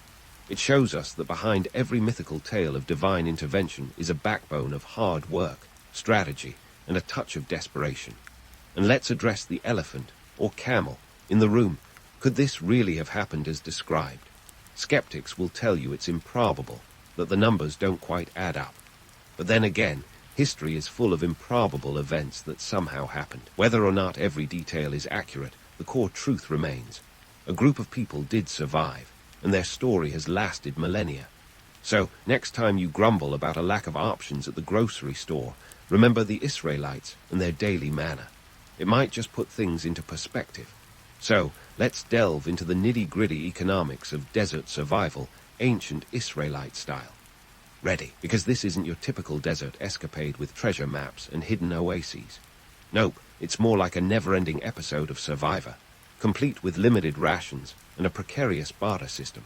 First up, livestock was the real MVP of the desert economy. Forget gold and silver. Back then, wealth was measured in sheep, goats, and cattle. These critters weren't just ambulatory assets. They were the ancient equivalent of a food truck, clothing store, and home goods shop all rolled into one. Meat, milk, hides, and wool, everything you needed to keep from becoming a human raisin out there in the sun. We're talking serious investment here. Imagine a dowry paid in goats. That's how you sealed a deal. Which is great, unless you're allergic to wool, in which case, tough luck. Now, let's talk shelter. Tents were the accommodation of choice, and they weren't your average camping gear. These bad boys were made from goat hair, providing a level of durability that would make any modern outdoor enthusiast swoon.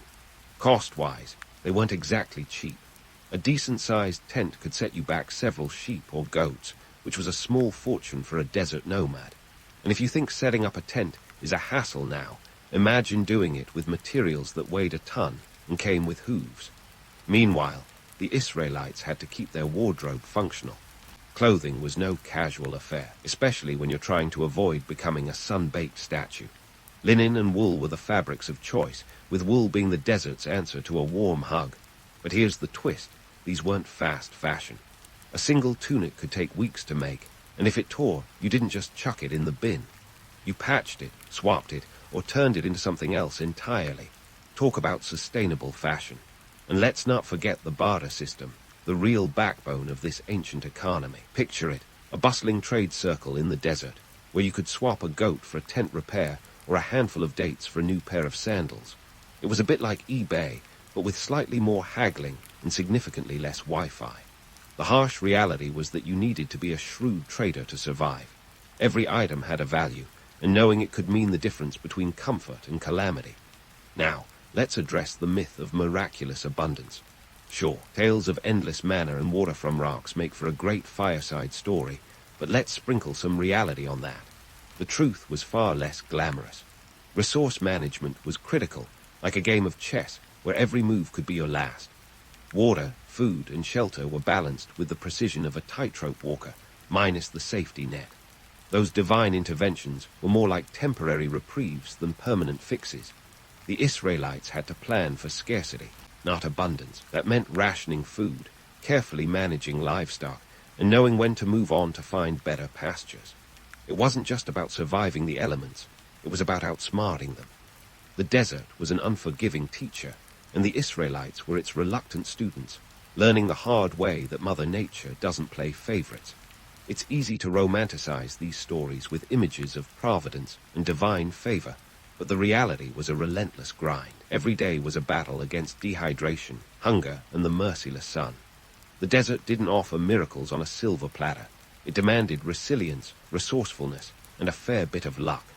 So next time you hear tales of this journey, remember the sweat and sacrifice that went into every step. It's a saga of survival, ingenuity, and the unyielding human spirit, proving that sometimes the greatest miracles are the ones we make ourselves. So, if you thought managing food and water in the desert was a challenge, wait till you hear about the social and political gymnastics the Israelites had to perform to keep from descending into chaos. Picture a society moving through the desert, functioning without a centralized government, but instead leaning heavily on a tribal system. It's like trying to run a massive corporation with a board of directors that can't agree on lunch, let alone strategic direction. Enter Moses, the man, the myth, the legend. Often seen as the ultimate leader, Moses was the go-to guy who reportedly had a direct line to the big guy upstairs. But let's be real, being Moses wasn't all burning bushes and parting seas. The dude was essentially the CEO, HR manager, and chief conflict resolver all rolled into one, with a job description that would make most people run for the hills, or in this case, the dunes. The tribal system was the backbone of their social structure, with the Israelites divided into 12 tribes, each named after one of Jacob's sons. Imagine 12 big families, each with their own leaders and agendas, trying to coexist peacefully while navigating the desert. It's like a biblical version of Survivor, where alliances are key, and one wrong move could get you voted off the proverbial island. Each tribe had its own leaders, known as elders, who were responsible for keeping the peace and making decisions.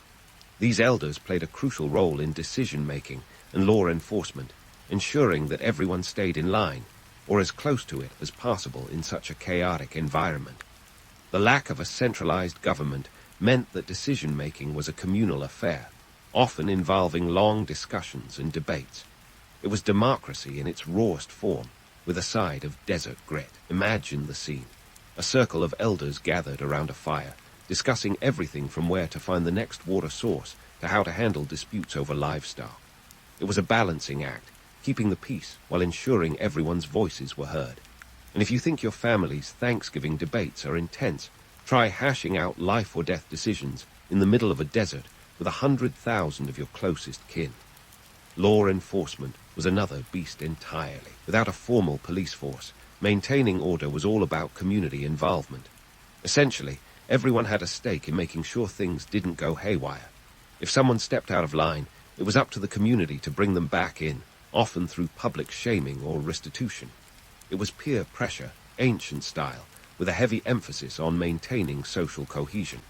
Now, you might be wondering how all of this affected daily life. Well, for starters, it meant that survival wasn't just about finding food and water. It was also about navigating a complex web of social interactions and hierarchies. Every decision had to be weighed against its potential impact on the group as a whole. Personal desires often took a backseat to communal needs, which could be both a blessing and a curse. From a survival standpoint, this system had its perks. It allowed the Israelites to pool their resources and knowledge, making it easier to tackle the challenges of desert life. If one tribe found an oasis, the others could benefit from that knowledge. If another tribe had a surplus of dates, they could trade with others in need. It was a give and take that, while not always smooth, kept the wheels turning. But let's not romanticize it too much. Like any system, it had its flaws. Power struggles were inevitable, as were disagreements over resource allocation. Some tribes inevitably held more sway than others, leading to tensions that could boil over into open conflict. The tribal system was a double-edged sword, offering both stability and the potential for division. And let's not forget the man at the center of it all, Moses. Leading this ragtag group through the wilderness was no small feat. His leadership style was a mix of diplomacy, divine inspiration, and a fair bit of tough love. He had to be both a spiritual guide and a practical leader, ensuring that the Israelites not only survived, but thrived. His story is a testament to the complexities of leadership in a time of crisis, where every decision could mean the difference between life and death. Yet, as much as Moses is celebrated, it's important to remember that he was just one piece of the puzzle. Survival of the Israelites depended on the efforts of countless unnamed individuals who worked tirelessly behind the scenes. It's a reminder that history is not just about the great leaders, but also about the ordinary people who made extraordinary things possible. So, next time you hear about the Israelites' journey through the desert, think beyond the miracles and remember the social and political structures that kept them going. It's a tale of resilience, cooperation, and the human spirit's ability to adapt and endure.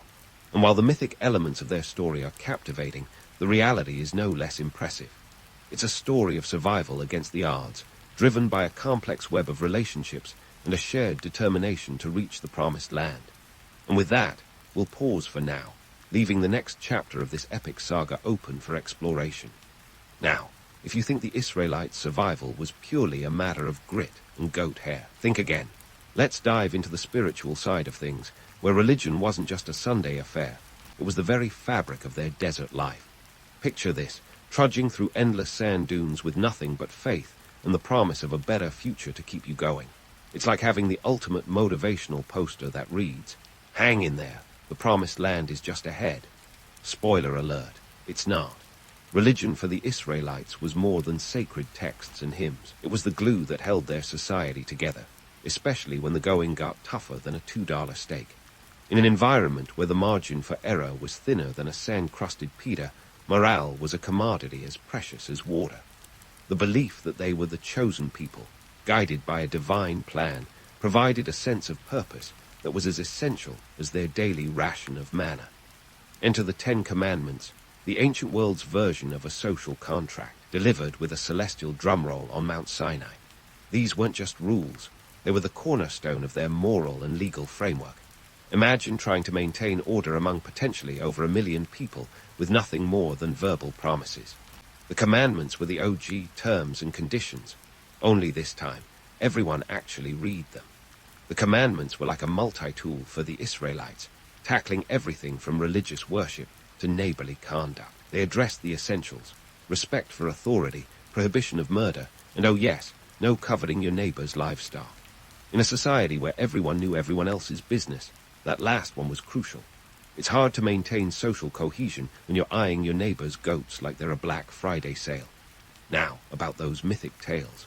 The romanticized stories of divine intervention, like Moses chatting with a burning bush or the sky raining bread, are captivating. But let's dig into the historical soil for some truth. While the Bible gives us a sweeping narrative, archaeology and historical scholarship provide a more nuanced view. For instance, there's little concrete evidence of an exodus on the scale described. But does that mean it didn't happen? Not necessarily. It just means we're dealing with a story that's part history, part allegory, and all human experience. Think of the Israelites' religious practices as the original team-building exercises, only with higher stakes. Observing the Sabbath, for example, wasn't just about resting. It was a weekly reminder of their identity and unity. It was the ancient equivalent of a company retreat, focused on renewal and reflection, minus the trust falls. And let's talk about the Ark of the Covenant. No, It wasn't just an elaborate box for stone tablets. The ark was a portable symbol of their faith and a constant reminder of their covenant with God. It was their spiritual North Star, guiding them through the wilderness both physically and metaphorically. Imagine carrying your most treasured possessions through a hostile desert. Now multiply that by a divine factor. It wasn't just a burden, it was a beacon of hope. But here's where it gets gritty. The desert was a crucible, testing not just their physical limits, but their spiritual resilience. The manna didn't show up on time, or the water ran low. Grumbling ensued. The Israelites weren't just passive recipients of divine favor. They were a community in flux, struggling with doubt and dissent. Moses had to play the role of mediator, counselor, and sometimes disciplinarian, reminding everyone why they were on this journey in the first place. Religion offered a framework for interpreting the harsh realities of desert life, transforming the mundane into the meaningful. It was the narrative that allowed them to see their trials not as pointless suffering, but as steps on a divine path. This worldview was crucial for maintaining social cohesion when everything else seemed to be falling apart like a poorly pitched tent in a sandstorm. And if you think modern group dynamics are challenging, try managing a spiritual crisis in a society that believes in direct divine communication. Every setback became a theological question. Did they anger God? Were they being tested? These existential dilemmas were as much a part of their daily life as gathering manna or finding water. So, when you hear tales of Moses and the Israelites, remember that their journey was as much about spiritual survival as it was about physical endurance. Their faith was the compass that guided them through the wilderness, providing direction when the path was anything but clear.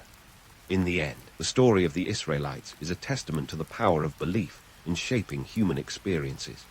It's a saga where faith and survival are intertwined, each reinforcing the other in a dance as intricate as the desert's shifting sands. And while the legends captivate us with their grandeur, the reality reveals a complex tapestry of human perseverance, where every grain of truth is as precious as the manna that sustained them. But wait, we're not done yet. This epic tale still has more layers to unravel, so hang tight as we continue to explore the intersection of faith, survival, and the indomitable spirit of a people on a quest for their promised destiny. So, as we peel back the layers of this ancient saga, it's time to hit the fast-forward button and see how the Israelites' desert escapades shaped their future. Spoiler alert. The impact was monumental and enduring, like a sandstorm that leaves its mark long after the winds have died down. First off, let's talk about identity. Wandering the desert wasn't just about survival. It was about forging a collective identity. Before the desert, the Israelites were just a collection of tribes. Post-desert, they emerged as a nation, a community bound by shared experiences of hardship and triumph.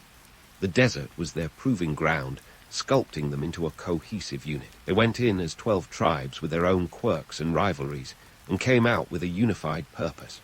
It's like boot camp, but instead of push-ups, you get existential crises and a few plagues. This shared identity was critical when they eventually settled in Canaan.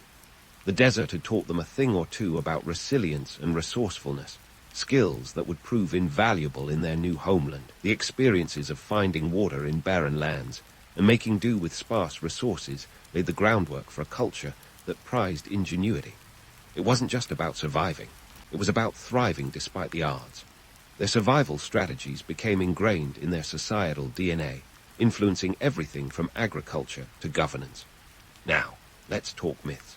The tales of manna falling from heaven and Moses striking water from a rock aren't just bedtime stories. They're cultural touchstones. They reinforced the Israelites' belief in divine favor and tested their ability to handle adversity. These stories became the foundation of their cultural narrative, shaping how they saw themselves and their place in the world. It's like a national mythos that says, "We survived the desert. We can survive anything."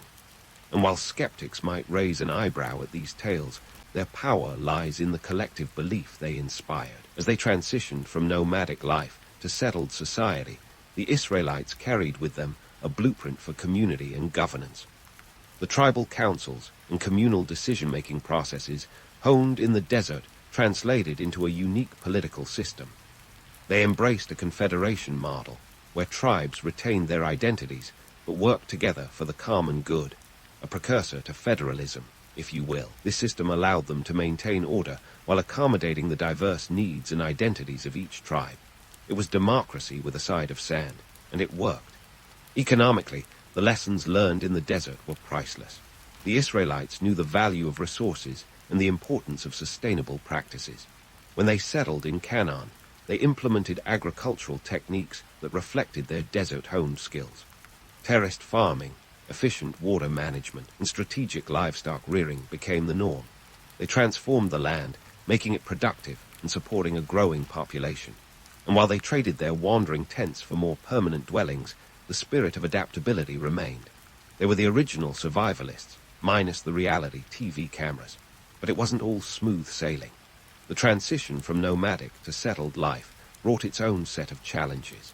Power dynamics shifted as new leaders emerged, and the centralization of authority became a hot topic. The Book of Judges paints a vivid picture of this period, with its tales of charismatic leaders and regional conflicts.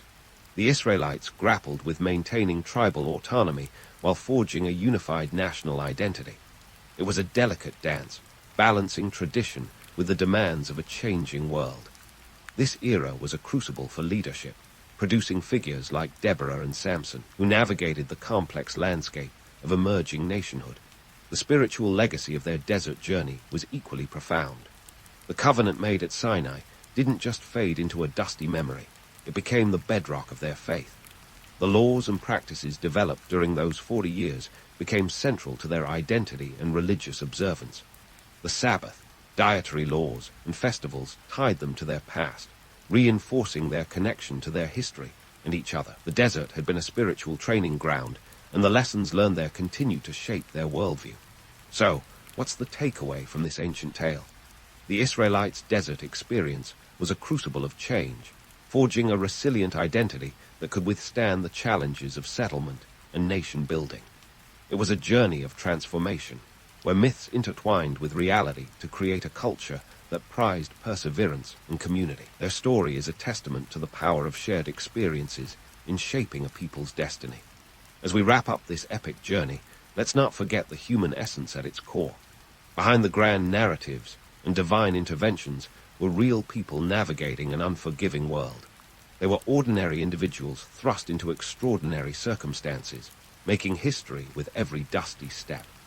Their legacy is a reminder that even in the most barren of places, ingenuity can flourish. And while the myths may capture our imagination, it's the gritty reality of their resilience that truly inspires. So, next time you find yourself in a tough spot, remember the Israelites and their desert odyssey. If they could endure 40 years of sand, sun, and existential dilemmas, surely we can handle whatever life throws our way. And with that, we close the chapter on this legendary tale, leaving the sands of the past to settle once more. Until next time, keep your spirits high and your sandals at the ready. 18 is an age when most of us are busy grappling with acne, not the affairs of a global empire. Yet, in 1837, Alexandrina Victoria was thrust into the spotlight as Queen of the United Kingdom. She probably would have preferred scrolling through TikTok, had it existed, instead of wrestling with a political landscape as tangled as her family tree.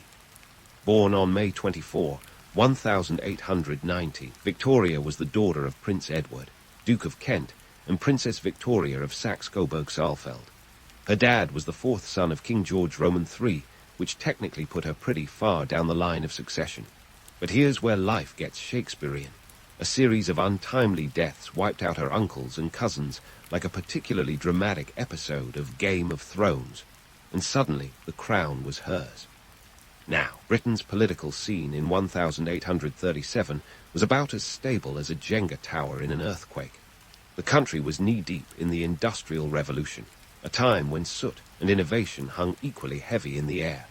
The British Empire, dripping in wealth from colonies around the globe, was both a jewel-studded diadem and a massive headache.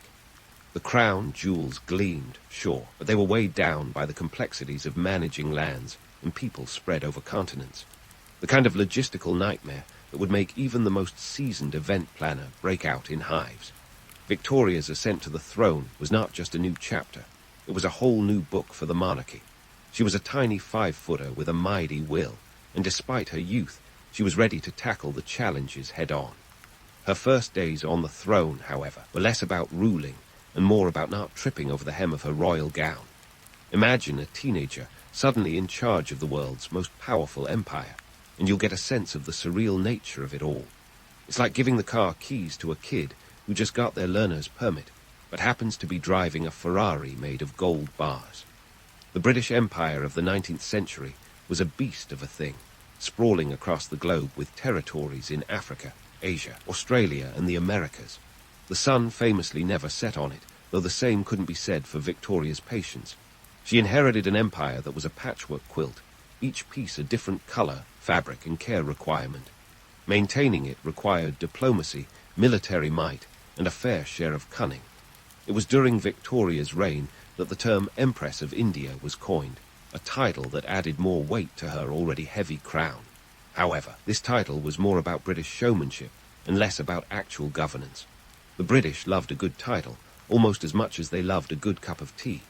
Now, let's pause and talk about something sweet, Victoria's wedding cake. When she married her cousin Prince Albert of Saxe-Coburg and Gotha in 1840, their cake was a confectionery marvel weighing in at, wait for it, 300 pounds. Yes, you heard that right. That's as much as a small elephant or a very large sumo wrestler.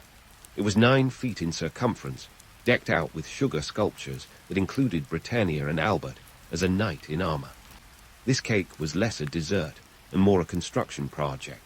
Imagine trying to cut the thing without a construction crew on standby. It set the stage for modern royal weddings, where the cakes are as much a spectacle as the vows themselves. Victoria's early reign was marked by a series of political skirmishes, both at home and abroad. Domestically, the Whigs and Tories were at each other's throats like cats in a sack.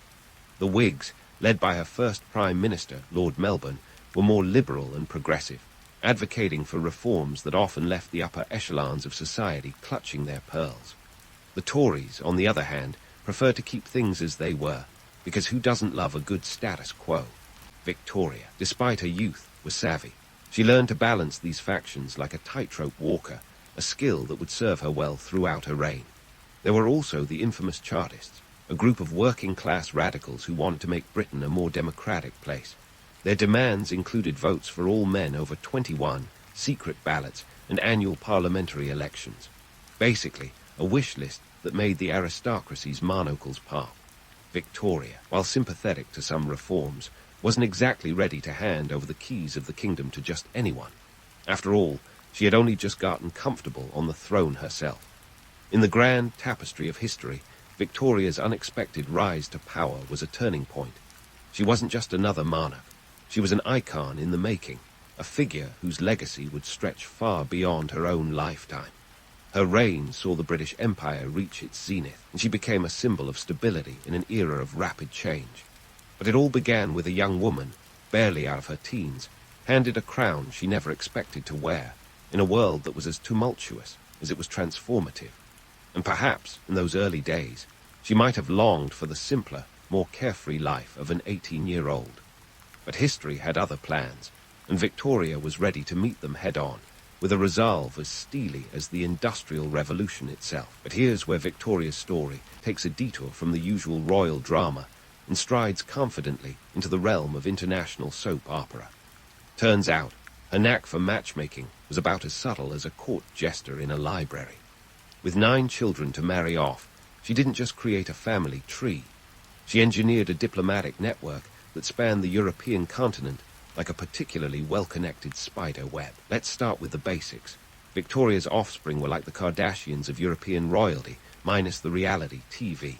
There was no Instagram to document their every move, but trust me, the royal gossip mill was always churning. Her eldest daughter, also named Victoria, because originality was apparently not a strong suit, married Frederick Roman III, the German emperor. This match nudged the German Empire and Britain a smidge closer, though it was more of a cautious handshake than a warm hug. Then there was Edward Roman VII, her eldest son, who eventually became king. Before his own turn on the throne, Bertie was mostly famous for his playboy antics and a marriage to Princess Alexandra of Denmark.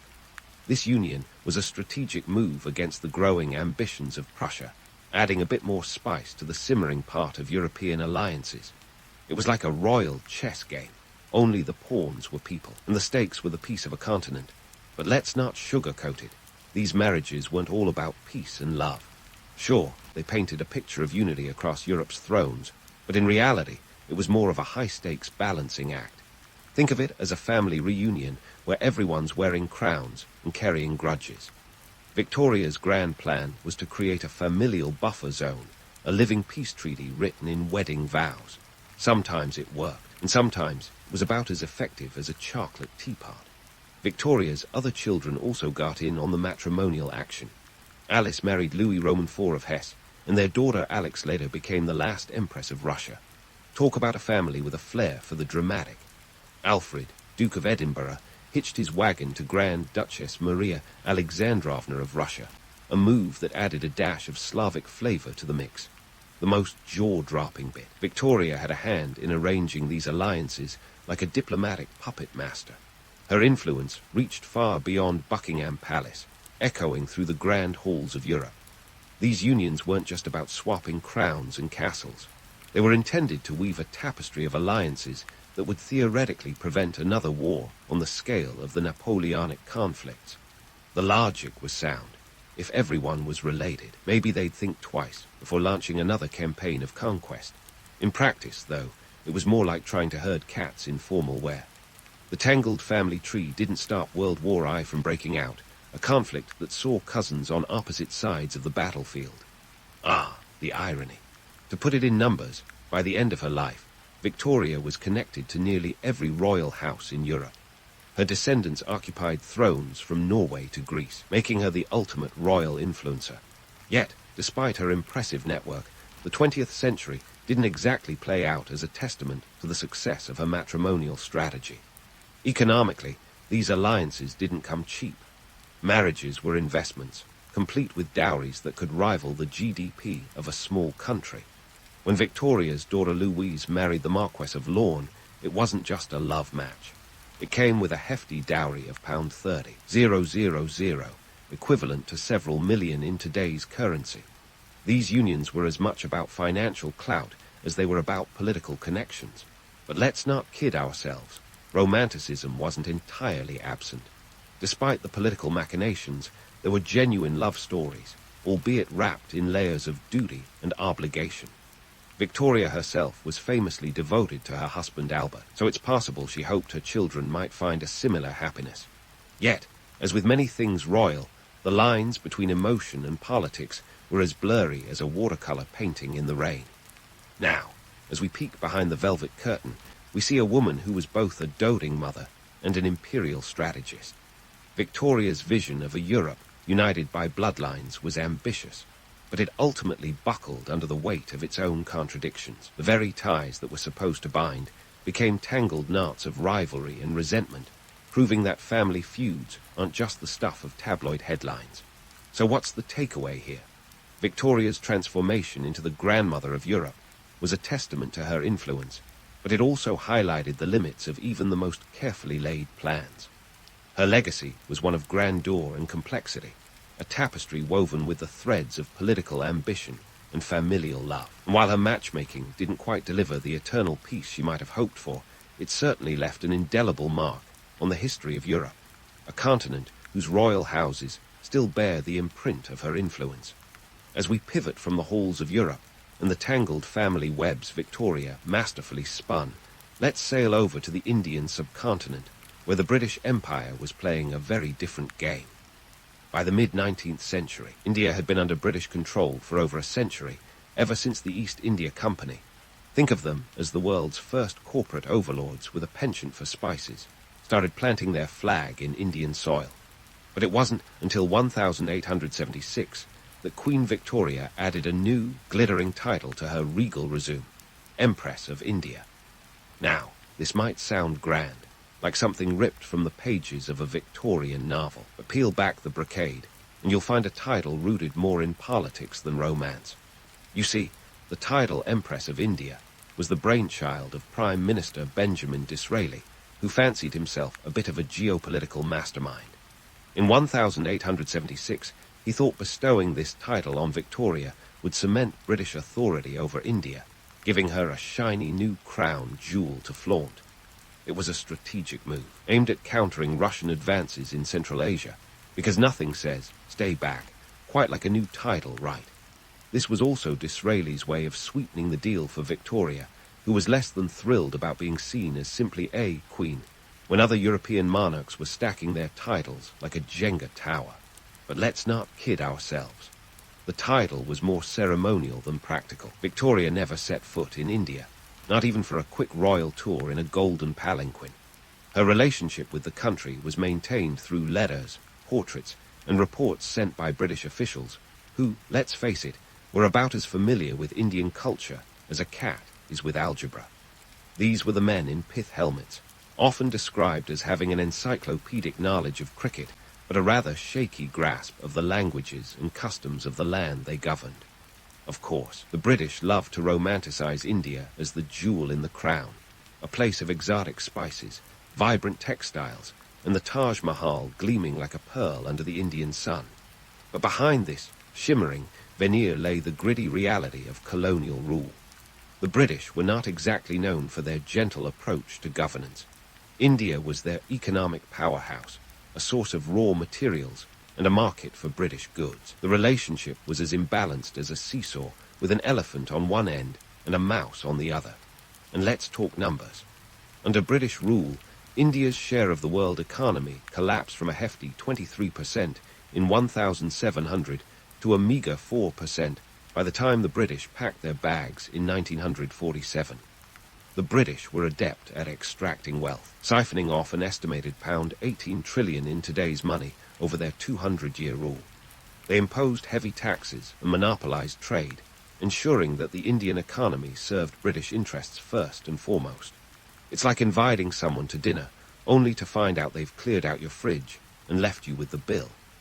Meanwhile, back in the motherland, the British public had an almost cinematic view of their Indian colony. Victorian-era newspapers and novels were awash with tales of maharajas and elephants, of bustling bazaars perfumed with the scent of spices. But these were stories often written with the rose-tinted glasses of the colonizer, glossing over the poverty and famine that plagued the Indian countryside. Between 1876 and 1878, a famine swept through southern India, leaving an estimated 5 million dead. The British response was tepid at best.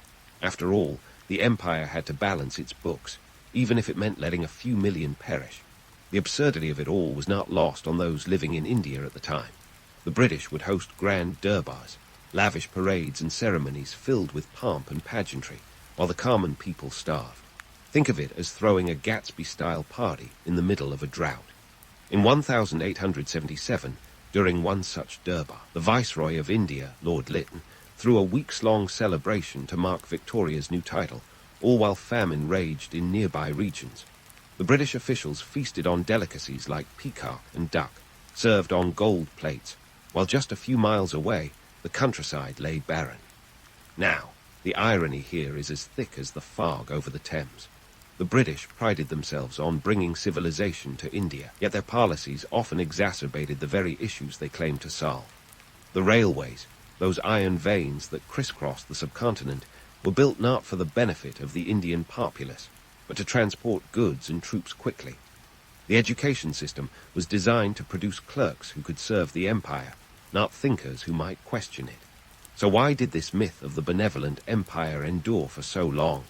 Perhaps it's human nature to romanticize, to hold on to the glossy image, rather than confront the uncomfortable truths. The British Empire was a masterclass in branding, crafting an image of nobility and enlightenment that overshadowed the economic exploitation and cultural insensitivity. As we unravel the layers of this relationship, it's clear that the title of Empress of India was less a crown jewel and more a shiny bauble, a distraction from the economic realities of colonial rule. The British officials, with their stiff upper lips and a penchant for tea, often missed the complexities of a land as diverse and ancient as India. Their rule was a paradox, a blend of grandeur and grit, romance and reality. So, as we continue to explore Victoria's legacy, remember that history is rarely as straightforward as it seems.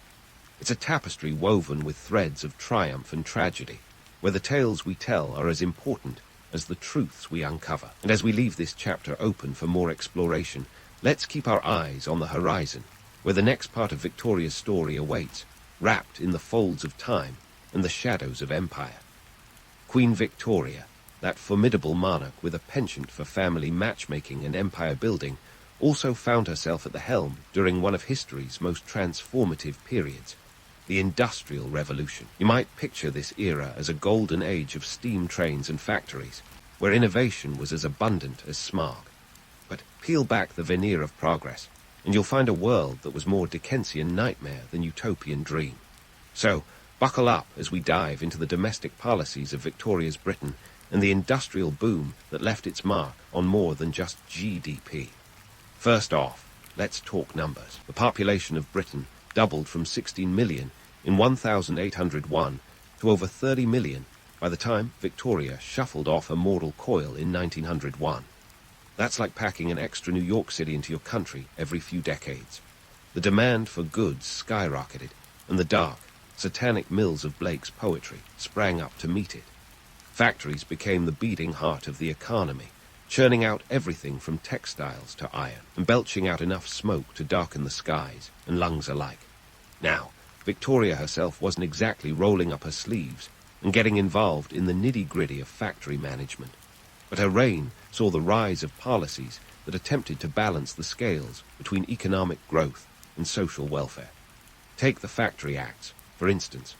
The 1833 Factory Act was an early attempt to regulate the working hours of children, limiting those under 13 to a mere 8-hour day. Yes, you read that right. 8 hours was considered a humane workday for kids. It's like calling a 5 a.m. alarm the crack of dawn for a teenager. The 1847 10 Hours Act went a step further, capping women and teenagers at a 10-hour workday. Progress, sure, but hardly a halcyon dream. These laws were more like putting a band-aid on a bullet wound. Child labor was rampant, with little ones as young as 5 working in mines and factories. They were small enough to crawl under machinery, but not quite small enough to escape the long arm of economic necessity. While the Industrial Revolution was busy reshaping the skyline with smokestacks, it also transformed the social landscape. Urbanization was the buzzword of the day, with cities swelling like overripe fruit. London, Manchester, and Birmingham became bustling metropolises, but the cost was high, literally. Housing was scarce and often appalling, with entire families crammed into single rooms. It was like living in a perpetual game of sardines, where the prize wasn't fun but mere survival. And let's not forget the pollution. If you think modern cities have a smog problem, imagine Victorian London. The so-called Great Stink of 1858 saw the Thames turn into a fetid sewer, sending legislators fleeing from Parliament with handkerchiefs pressed to their noses. The air was thick with coal smoke, the rivers choked with waste, and the people suffered the consequences. Cholera epidemics swept through the overcrowded slums, claiming tens of thousands of lives. It was the kind of public health crisis that makes today's debates over clean air seem like a weekend picnic in the park. Yet amidst this chaos, Victoria's image was burnished to a high gloss, thanks in no small part to the savvy PR move of slapping her face on everything from stamps to biscuit tins. The penny black, introduced in 1840, was the world's first adhesive postage stamp, and it featured none other than Victoria's youthful profile. It was a masterstroke of branding that made her presence felt in the daily lives of her subjects. Her likeness became a symbol of stability and continuity, a reassuring constant in a rapidly changing world. But here's where we need to puncture the myth of the benevolent monarch. While Victoria was undoubtedly a figurehead of her age, she was also a product of it. She didn't single-handedly steer the ship of state. Rather, she was part of a complex web of political and economic forces. The government, led by a rotating cast of prime ministers, grappled with the thorny issues of poverty, labor reform, and public health. Victoria, for her part, was often more concerned with the affairs of her extensive family than the minutiae of policy. That said, the myth has its allure. It's comforting to imagine a wise and benevolent ruler guiding her people through turbulent times. It's the stuff of fairy tales, where the queen is as much a mother to her nation as she is to her own children. But the reality was more prosaic. Victoria's reign was marked by incremental change, where progress was often the result of public pressure and political compromise rather than royal decree.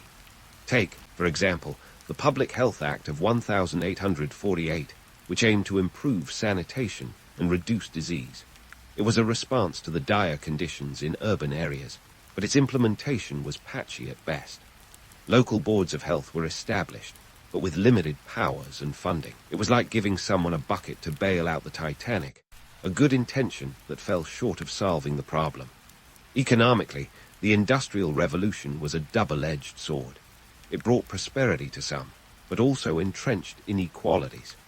Wealth was concentrated in the hands of industrialists and landowners, while the working poor toiled in harsh conditions. The economic divide was as stark as the soot-stained facades of London's buildings, a reminder that progress often comes at a cost. Yet, despite the hardships, or perhaps because of them, the Victorian era was a time of remarkable innovation and cultural flourishing. It saw the rise of the middle class, the spread of literacy, and the birth of movements that would eventually lead to greater social justice. The seeds of change were sown in the gritty soil of industrialization, and though they took time to bear fruit, they laid the groundwork for the modern world. So, as we sift through the layers of Victoria's domestic legacy, remember that history is not a simple tale of heroes and villains. It's a complex tapestry of human endeavor, where the threads of ambition, compassion, and folly are woven together. Victoria's reign was a pivotal chapter in that story, a time when the world was remade in iron and steam, and the echoes of those changes still reverberate today. As we leave this part of our journey, the story is far from over. There are more layers to peel back, more myths to debunk, and more truths to uncover. So, stick around as we continue to explore the legacy of Queen Victoria, a woman who, for better or worse, left an indelible mark on history's canvas.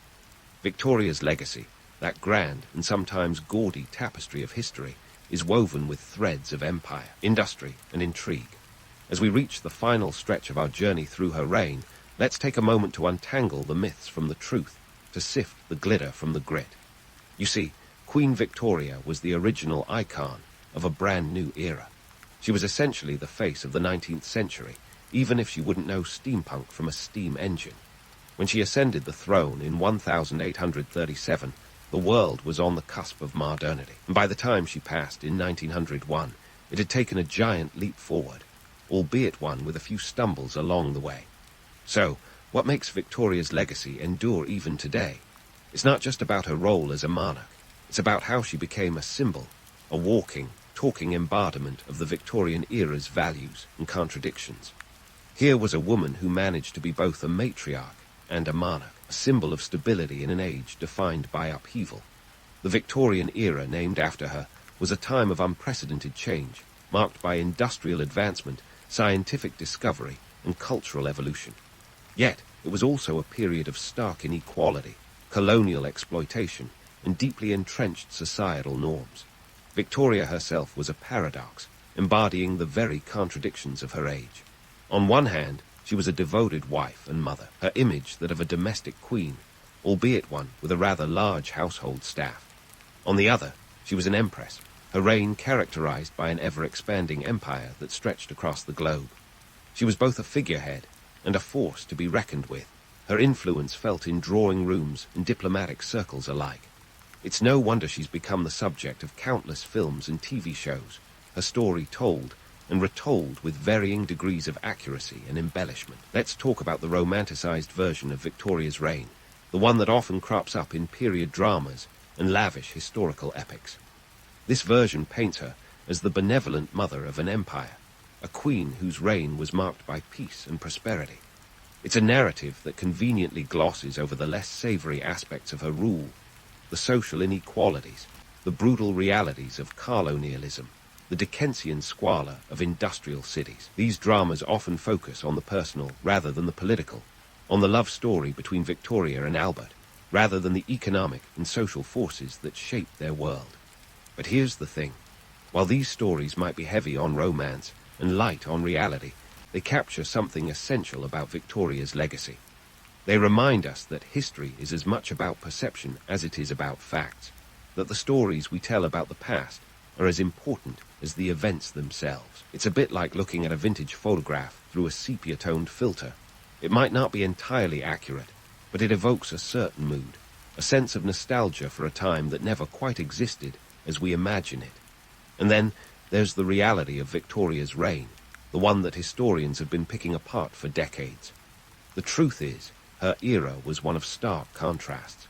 The Industrial Revolution might have ushered in an age of progress, but it also brought with it a host of social problems: child labour, urban squalor, and a yawning gap between the rich and the poor.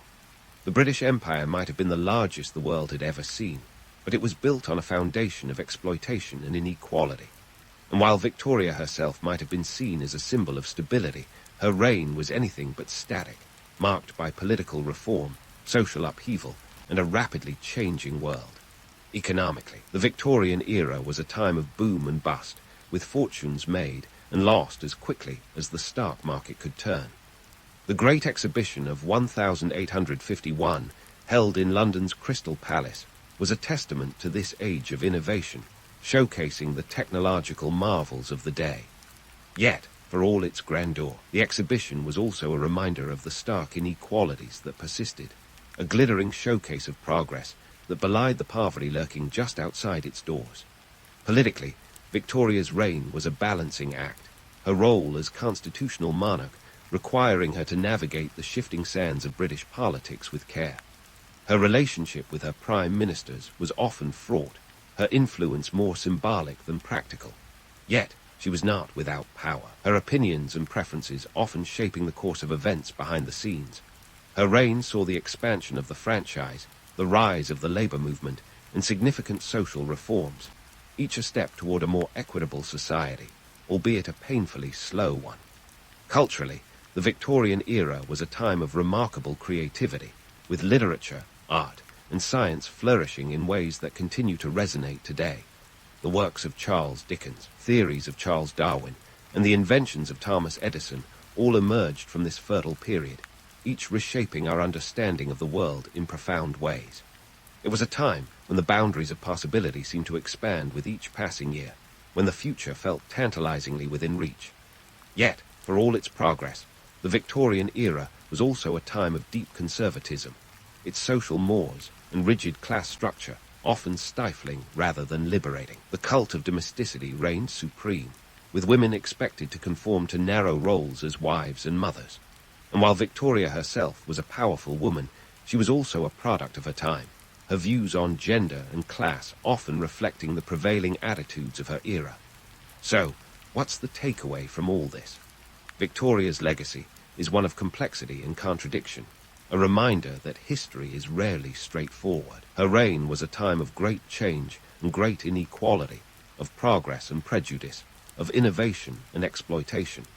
It's a story that continues to captivate us, not because it offers easy answers, but because it challenges us to grapple with the messiness of history.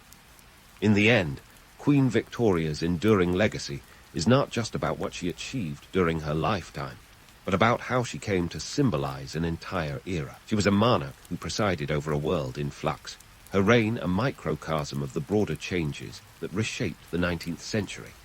And while the myths and realities of her rule may continue to swirl around us, one thing is certain: Victoria's story is far from over. As long as we continue to tell it, to explore its nuances and contradictions, her legacy will remain a vital part of our understanding of the past. So, as we close the book on this chapter of history, remember that the story of Queen Victoria is not just about a single woman, but about the world she inhabited and the changes she witnessed. It's a tale of triumphs and tragedies, of dreams and disappointments, of a world on the brink of modernity. And while the past may be a foreign country, its echoes are with us still, reminding us of where we've been and where we might yet go. The stench hits you first. It's a punch in the nostrils kind of smell, the kind that makes even the most hardened nose twitch. Welcome to the world of a medieval tanner. You might think, it can't be that bad, right? Oh, but it is. In the Middle Ages, when day-to-day survival was already a challenge, you brave soul have found yourself knee-deep in one of the most reviled yet crucial professions of the time. You see, the world didn't just need knights in shining armor. It needed someone to make the leather for those very armors, and that someone is you. Let's kick things off with the basics, sourcing raw materials. You can't just walk into a medieval marketplace and pick up hides like you're grabbing a loaf of bread. No, no, no. There's a whole process to it, and it's as grim as it is gritty. Your prized materials are animal hides, skins freshly peeled from the carcasses of beasts like cows, goats, and sometimes, if you're lucky or unlucky, depending on your point of view, even deer. These hides are the lifeblood of your trade, and getting your hands on them is no small feat. Economics played a big role here.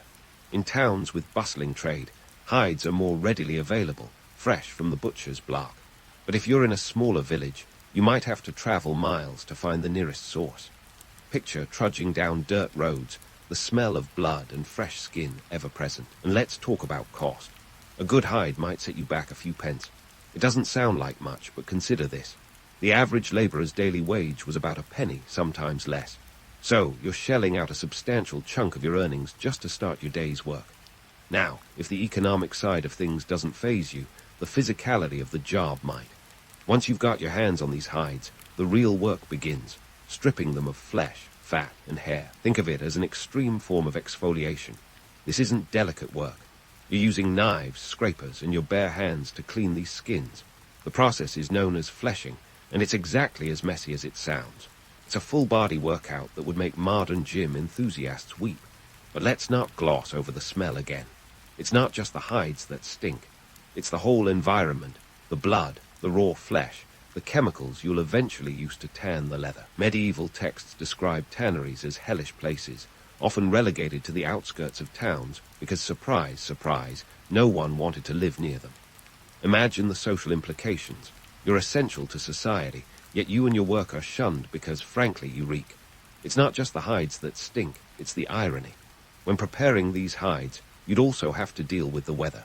Too dry, and the hides become brittle and hard to work with. Too wet, and they're a breeding ground for bacteria and rot.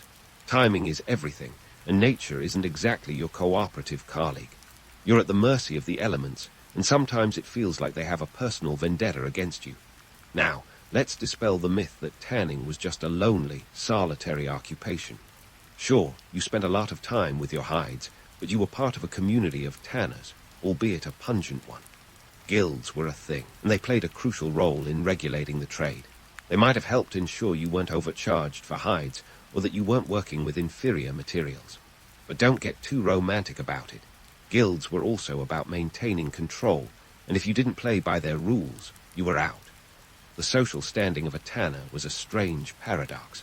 You were indispensable, yet often treated like the very offal you worked to remove. It wasn't uncommon for tanners to be the butt of jokes, the subject of disdain, or even outright ostracism.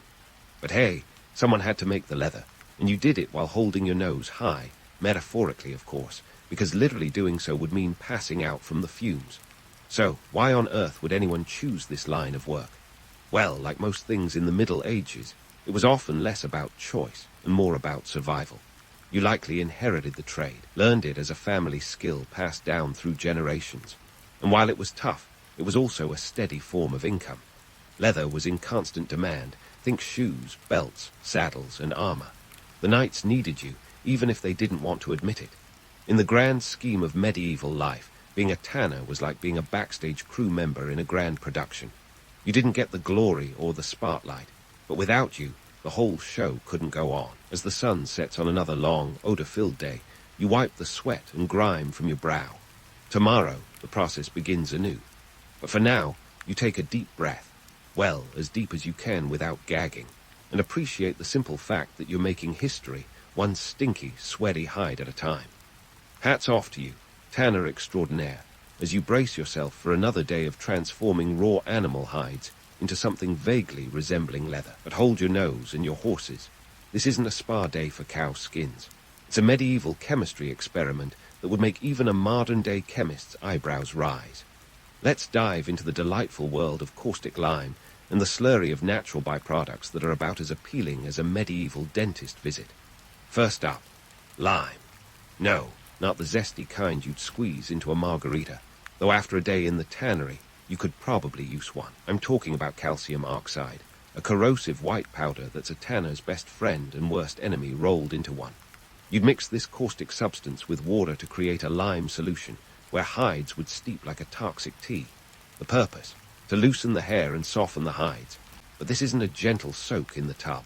The lime bath is a ruthless chemical peel, stripping away hair and any remaining tissue like it's on a mission from medieval leather heaven. And you, brave soul, are the one managing this cauldron of skin-stripping sorcery. Now, let's address the elephant, or should I say, the cow, in the room, the infamous dung and urine concoction. Yes, you heard right. Once the lime has done its job, it's time for a soak in a delightful mixture of animal dung and human urine. Imagine telling your modern-day friends about that part of your job description. You'd be Instagram famous for all the wrong reasons. But back in medieval days, this was par for the course. The ammonia in urine and enzymes in dung helped further break down the fibers, making the hides more pliable. And no, this wasn't some twisted medieval prank, it actually worked. Still, the smell alone was enough to make even the most seasoned tanner question their career choices. You might think, surely, there must have been a better way. Well, not really. You see, medieval society didn't exactly have the luxury of questioning methods that, smelly as they were, got results. The chemical reaction was essential to ensure that the hides could be transformed into durable goods. And besides, it's not like the Middle Ages had a plethora of options when it came to chemical supplies. Nature had to provide, and boy, did it. Now, let's talk about the environmental impact, because this wasn't just a personal nose-wrinkling experience. Medieval towns didn't have the sophisticated waste management systems we enjoy today. No recycling bins or eco-friendly initiatives here. Just a whole lot of waste that had to go somewhere. Tanneries were often located near rivers, and you can guess why. That's right. The runoff from these pungent processes was conveniently dumped into the nearest flowing water source. Out of sight, out of mind, right? Except it wasn't. The rivers became veritable cesspools of chemical and organic waste, and if you think the smell of a tannery was bad, imagine an entire town dealing with water that smelled like a medieval sewer system on steroids. It was a trade-off, necessary industry versus environmental squalor. And let's not romanticize the quaint medieval town. This was an era where the practical often trumped the picturesque. You couldn't exactly stroll by the river with your sweetheart without gagging on the fumes. Those storybook images of charming medieval villages with clear streams, consider them busted. And as if the environmental impact wasn't enough, there's the health angle. Breathing in the fumes from these processes wasn't exactly a wellness retreat. Tanners often suffered from respiratory issues, skin conditions, and other ailments that came from constant exposure to harsh chemicals and unsanitary conditions. In a time when healthcare was more about leeches than luxury, this was a serious occupational hazard. Yet, despite the overwhelming stench and health risks, being a tanner had its own grim appeal. It was a profession that required skill and grit, a kind of medieval badge of honor. Sure, the job was dirty and dangerous, but it was also indispensable. Leather was everywhere, not just in armor, but in daily essentials like shoes, belts, and harnesses. The tanner's work was woven into the very fabric of medieval life, quite literally. In the grand tapestry of history, tanners were the unsung heroes who turned raw materials into finished products that supported entire economies. And while the process smelled worse than a medieval privy, it was also a testament to human ingenuity and endurance. So next time you slip on a leather jacket or lace up a pair of boots, spare a thought for the medieval tanner. It's a tale of toil and transformation, a reminder that history is often as gritty and grimy as it is glorious. And as you take in the fresh air of modern life, be grateful that your job doesn't involve a cocktail of cow dung and urine. Cheers to progress, even if it took a few centuries to get there. And speaking of progress, let's dive into the tangled web of medieval society, where being a tanner wasn't just about managing olfactory assaults, but navigating social hierarchies that were as rigid as the leather they produced. You see, despite being indispensable cogs in the wheel of medieval industry, tanners occupied a rather peculiar social niche, much like the middle seat on a crowded flight, except you're perpetually surrounded by people holding their noses. Let's start with the geography of social exclusion. Tanners were often physically positioned on the fringes of towns. No prime real estate by the town square for these folks. Tannery districts were strategically plopped downwind and downstream, ensuring the rest of the town could breathe easy, or easier at least. Picture a medieval zoning board meeting. Let's just say the aroma of economic progress smells better from a distance. But why such ostracism? It comes down to a cocktail of prejudice and practicalities. Sure, the stench was a major factor. No one wanted to share a fence line with a tannery. But it also spoke volumes about medieval attitudes towards labor and class. Tanning was viewed as a dirty trade, not just physically but socially. Despite their vital contributions, tanners were often lumped in with the lower echelons of society, akin to butchers and executioners. A 14th century text even likened the smell of a tanner to the very breath of Hades. Ouch! This marginalization wasn't just about unpleasant aromas, it was about maintaining social order. In a world where your job was your identity, being a tanner meant you were perpetually on the fringe, both literally and figuratively. It was a closed loop. The stench kept tanners at arm's length, and that distance reinforced their low status. Talk about a medieval catch-22. Enter the guilds, a mix of fraternity, protection racket, and social club, all rolled into one. Guilds regulated trade practices, set quality standards, and ensured that only those within their group could legally practice the trade. Think of them as the medieval Yelp, but with more power and fewer reviews. They were crucial in maintaining the quality of leather goods, but they were also gatekeepers who ensured that only insiders could thrive.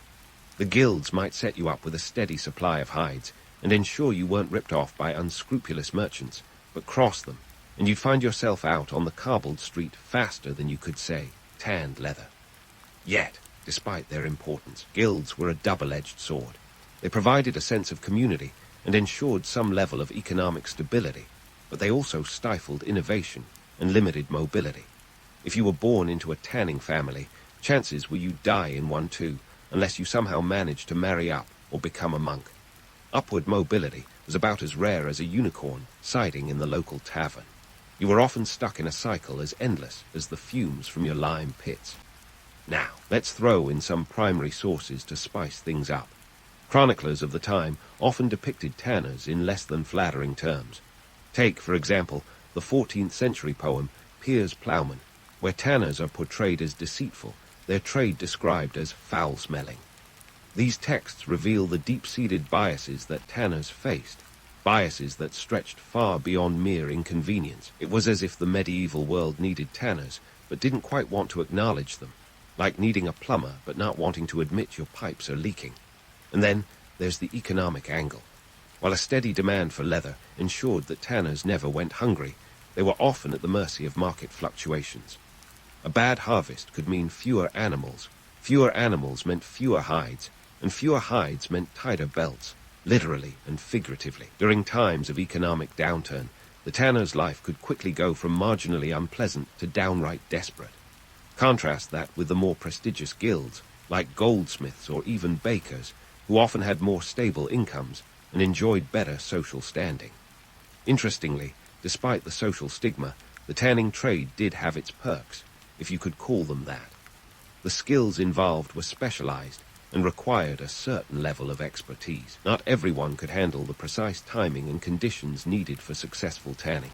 This expertise meant that even though tanners were not high on the social ladder, their skills were respected within their own ranks.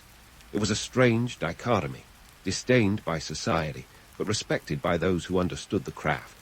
So, what was it really like to be a medieval tanner, beyond the grime and the grind? It was a life of paradoxes. Essential yet ostracized, skilled yet undervalued. Imagine being the rock star of medieval trades, but instead of adoring fans, you have townsfolk pinching their noses in disdain. And yet, despite all the social snubs and economic uncertainties, tanners carried on, because, as with many things in the Middle Ages, the choice was often not theirs to make. It was a life of grit and survival, wrapped up in the pungent cloak of necessity. As we wrap up this aromatic exploration of medieval tanners, let's not forget the bigger picture. Tanners were part of a complex social and economic fabric, one that depended on everyone playing their part, even if some parts were less pleasant than others. They were the unsung artisans of their time, laboring in the shadows to craft the very materials that defined medieval life. So next time you slip into a pair of leather shoes or buckle a belt, give a nod to the tanners of yore. You might not want to stand too close, but you can certainly appreciate the legacy they've left behind. But hold onto your noses and your curiosity, because there's more to uncover about the lives of these misunderstood craftsmen. Stay tuned as we delve further into the world of medieval tanning, exploring how these resilient souls managed to thrive despite the odds stacked against them. The story isn't over yet, and there's plenty more to unearth from the annals of history, one stinky hide at a time. As we plunge back into the murky world of medieval tanning, let's zoom out and look at the bigger picture. Because while the tanneries might have stunk to high heaven, the political and economic landscape was no bouquet of roses either. Picture the medieval economy like a game of chess.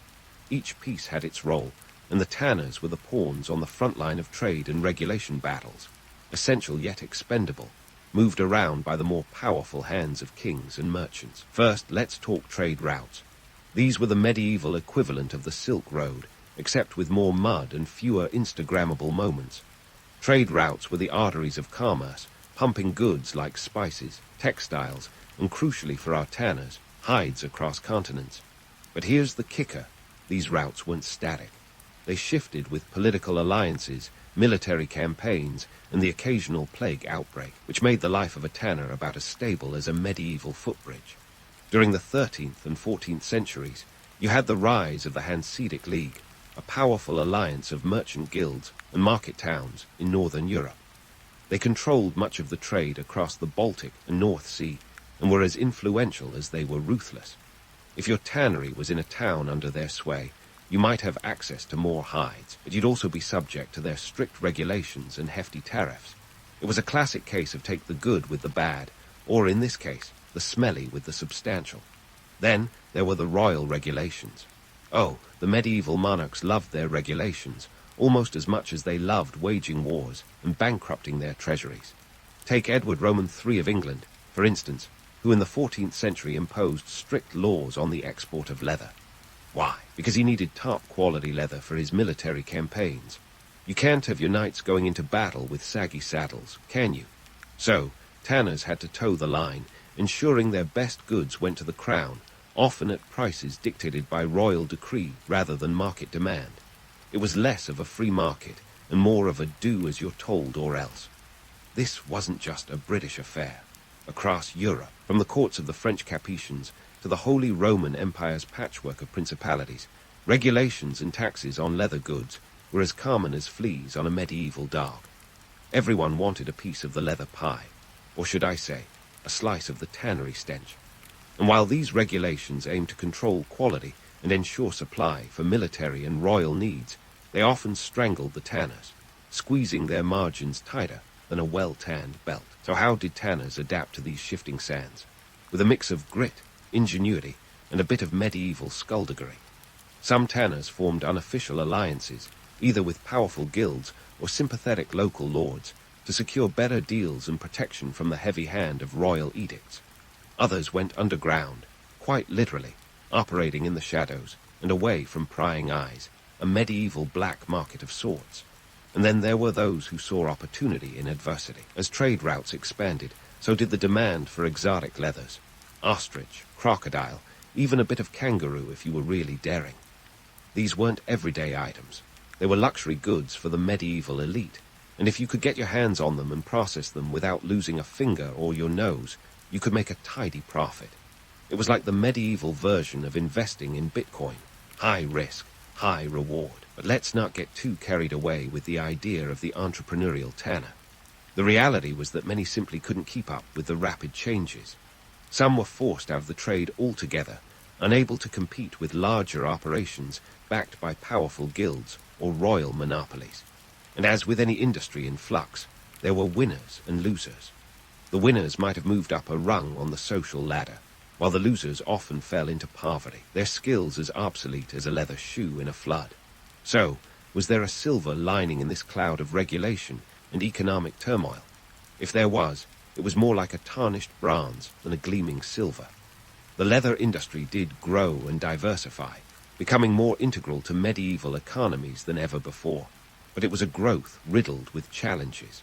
Tanners had to navigate not just the practicalities of their craft, but the whims of kings, the rise and fall of trade empires, and the ever-present threat of being outmaneuvered by those with more power and influence.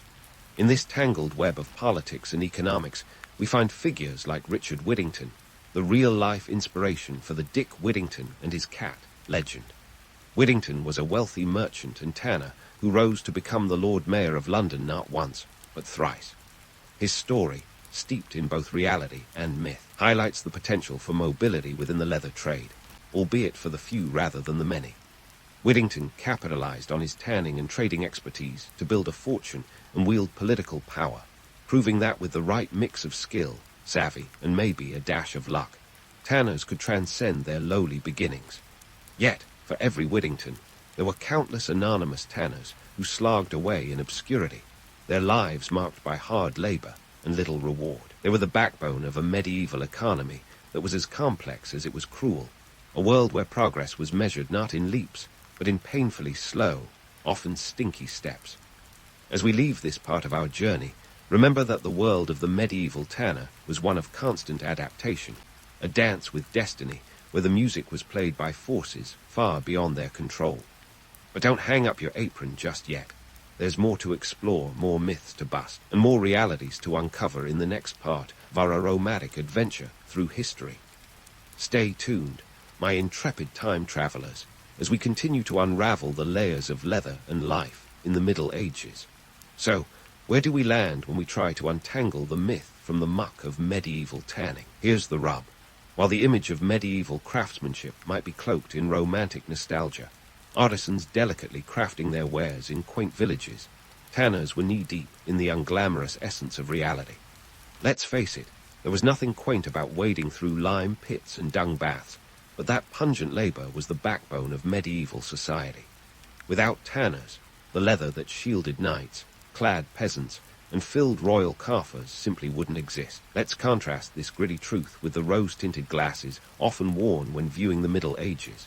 You've got your knights in shining armor, courtly love, and of course, the legendary craftsmanship. But take a closer look, and you'll find that the romanticized image conveniently glosses over the less savory aspects. Those intricate leather-bound tomes, those sturdy boots that trod across continents, they didn't materialize from thin air. They came from the hands of tanners, whose daily grind was far more about survival than artistry. The reality check is this. While the craft was revered, the craftsmen were not. Tanners, like many medieval laborers, were the invisible hands that shaped history without ever claiming the spotlight. The perception of their work as dirty didn't just stem from the physical stench, but from a societal bias that ranked professions based on perceived purity. In the medieval hierarchy, if you weren't wielding a sword or penning a manuscript, you were likely left holding the smelly end of the stick. Economically, the role of tanners was monumental. Consider the sheer volume of leather needed for everyday life: shoes, belts, saddles, armor, and even parchment for writing. The leather industry was a juggernaut, a constant demand driver that helped shape trade routes and urban planning. Yet, the laborers themselves often remained in the margins, unsung heroes of an economy that relied heavily on their pungent toil. The irony: their work was foundational to the prosperity of the very societies that held their noses in disdain. Now, let's indulge in a bit of economic arithmetic. In the 14th century, a single pair of leather shoes could cost a laborer several days' wages.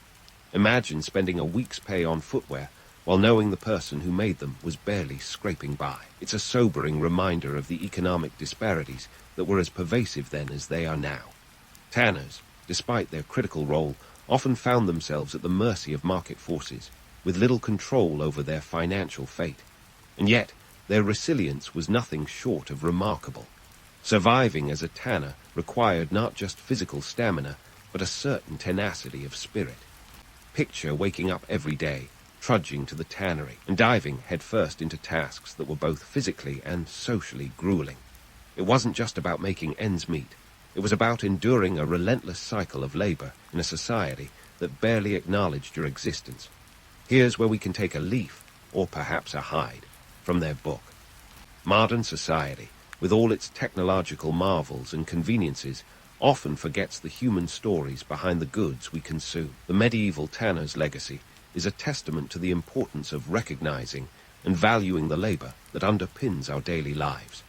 It's an invitation to appreciate the artisans, the laborers, the unsung contributors who, despite their anonymity, are the very fabric of our economy.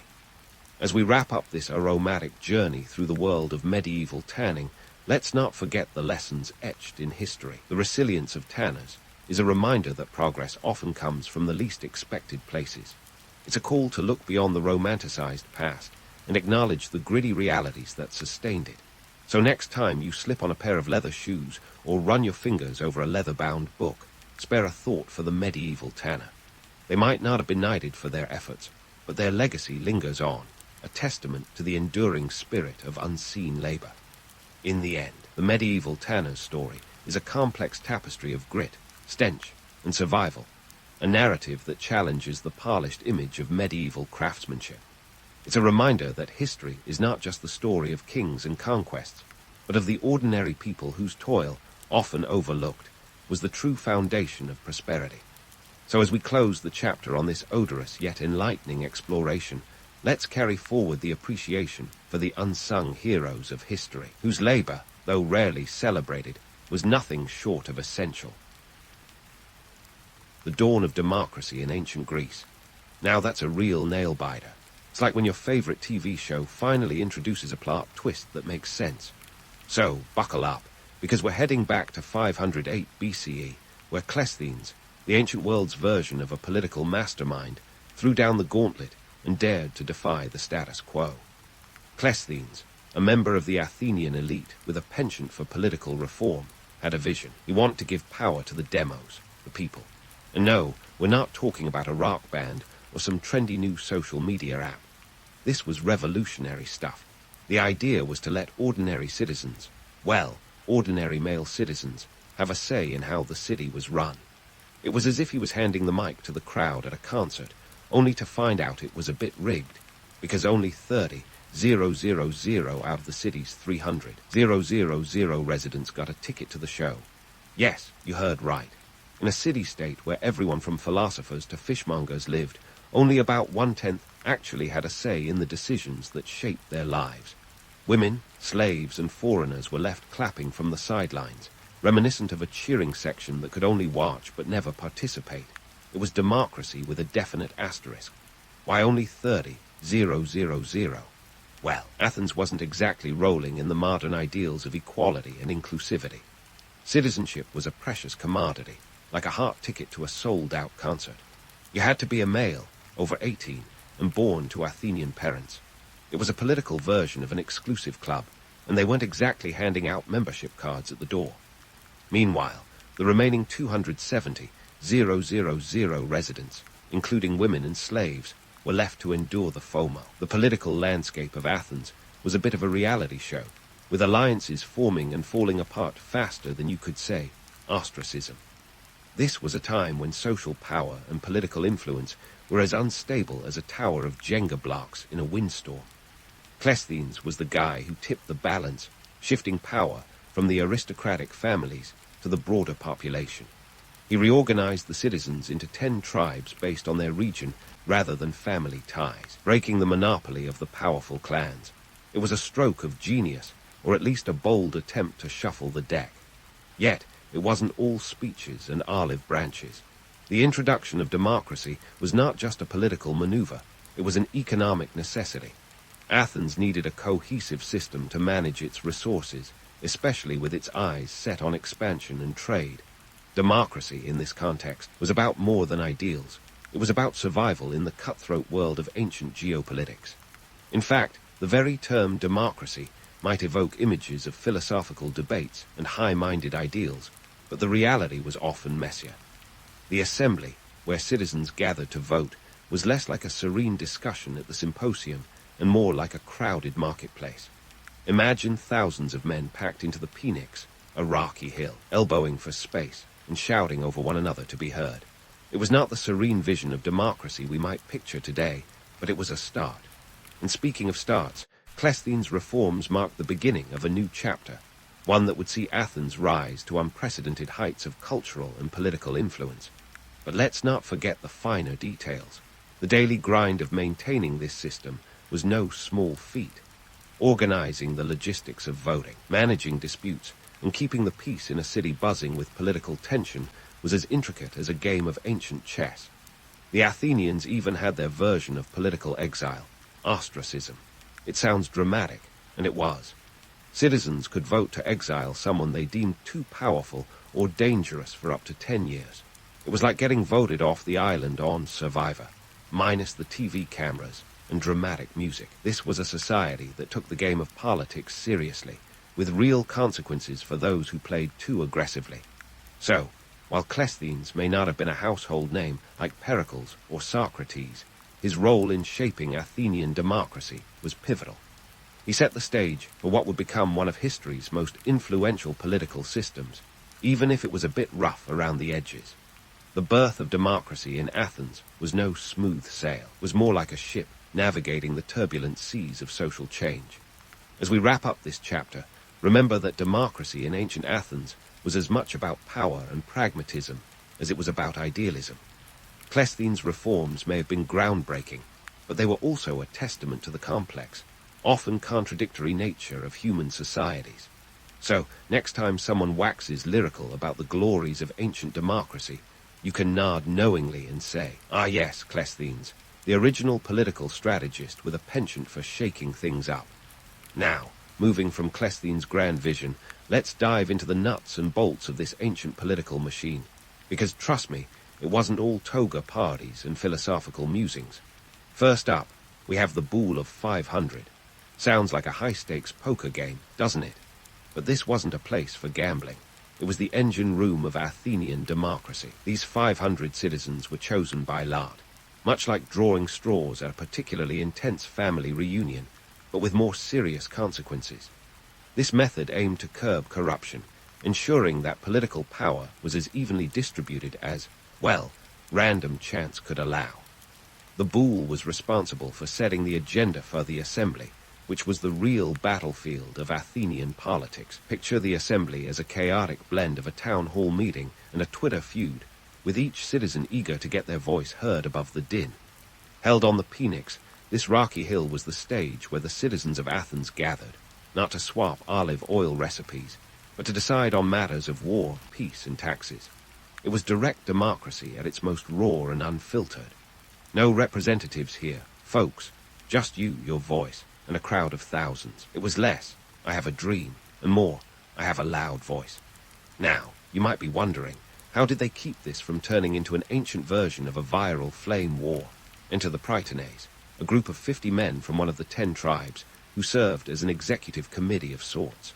They rotated in shifts throughout the year, ensuring that there was always someone sober enough to keep things running smoothly. Their role was akin to that of modern moderators, tasked with preventing the assembly from devolving into chaos. Yet, as you might expect, order was a relative term, particularly when passions ran high, and the stakes were as tangible as a Spartan phalanx. And let's not forget about pay for public service, a concept as radical then as pineapple on pizza is today. The idea of compensating politicians was introduced by none other than Pericles, who wanted to ensure that even the poorest citizens could afford to participate in government. While it sounds noble, the reality was more pragmatic. Paying people to attend the assembly ensured high turnout rates, crucial for maintaining a functioning democracy. It was less about altruism and more about keeping the wheels turning. But if you think that's the end of the story, let me introduce you to the concept of ostracism. Imagine a citywide vote where citizens could exile someone for 10 years, just because they were a little too influential or rubbed people the wrong way. It was democracy's early attempt at quality control, kind of like voting someone off the island on a reality TV show, minus the immunity challenges. The ostraka, or pottery shards used for voting, were the ballots of the day, and the person with the most votes had to pack their bags. It was democracy's version of "don't let the door hit you on the way out." This system wasn't just about keeping political power in check. It was also a way to prevent the rise of tyrants. The Athenians had learned the hard way that letting one person get too cozy with power never ends well. So, instead of waiting for a would-be dictator to seize control, they nipped it in the bud with a good old-fashioned exile.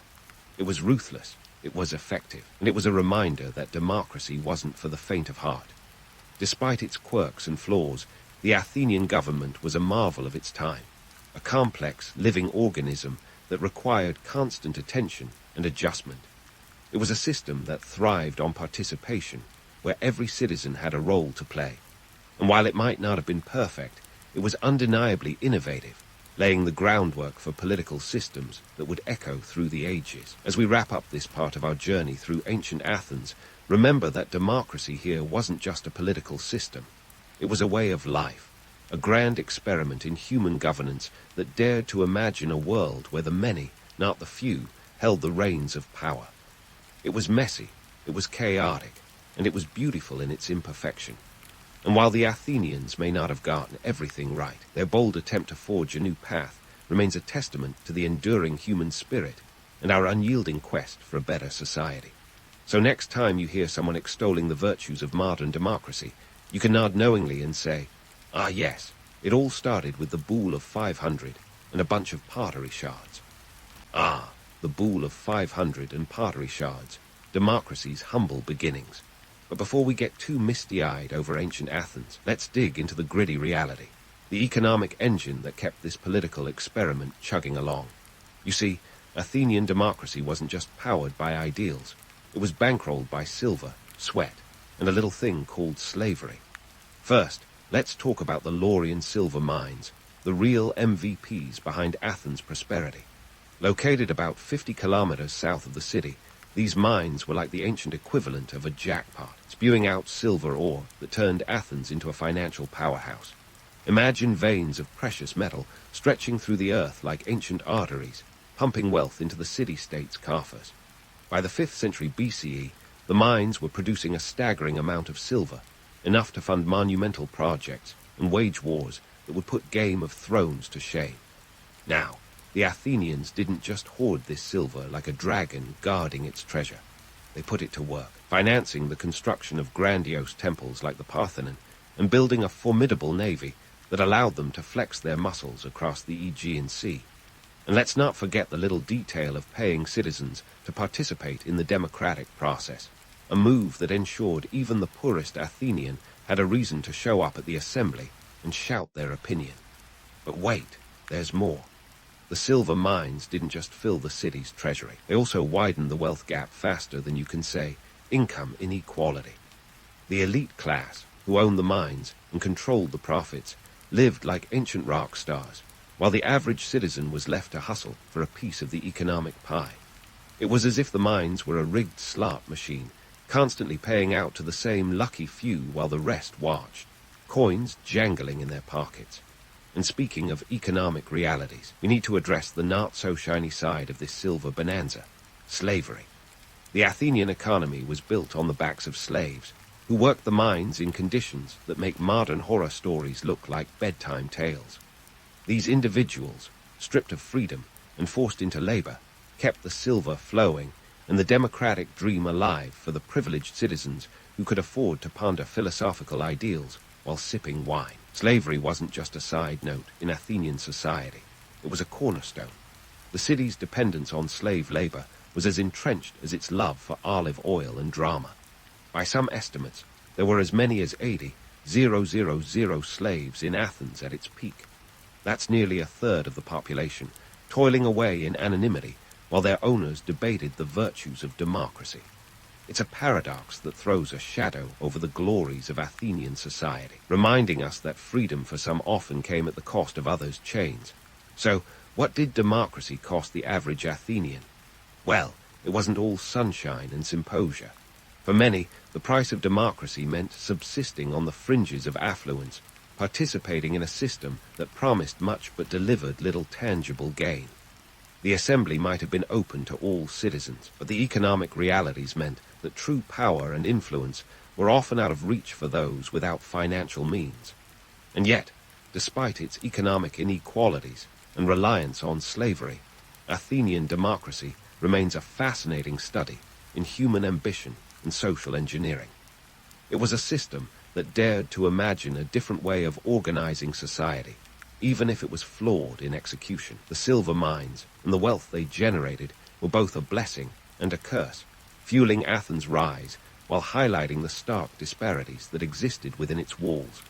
So, as we continue our journey through the annals of ancient Greece, let's keep in mind the dual nature of Athenian democracy, a society that reached for the stars while standing on the shoulders of those it kept in the shadows.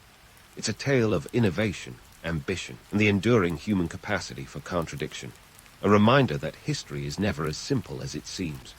Stay tuned, because there's more to uncover in this saga of democracy, wealth, and human nature. As we pivot from the gritty underbelly of Athenian democracy, where silver and slavery kept the lights on, let's stroll into the intellectual agora, the buzzing brain center of ancient Athens.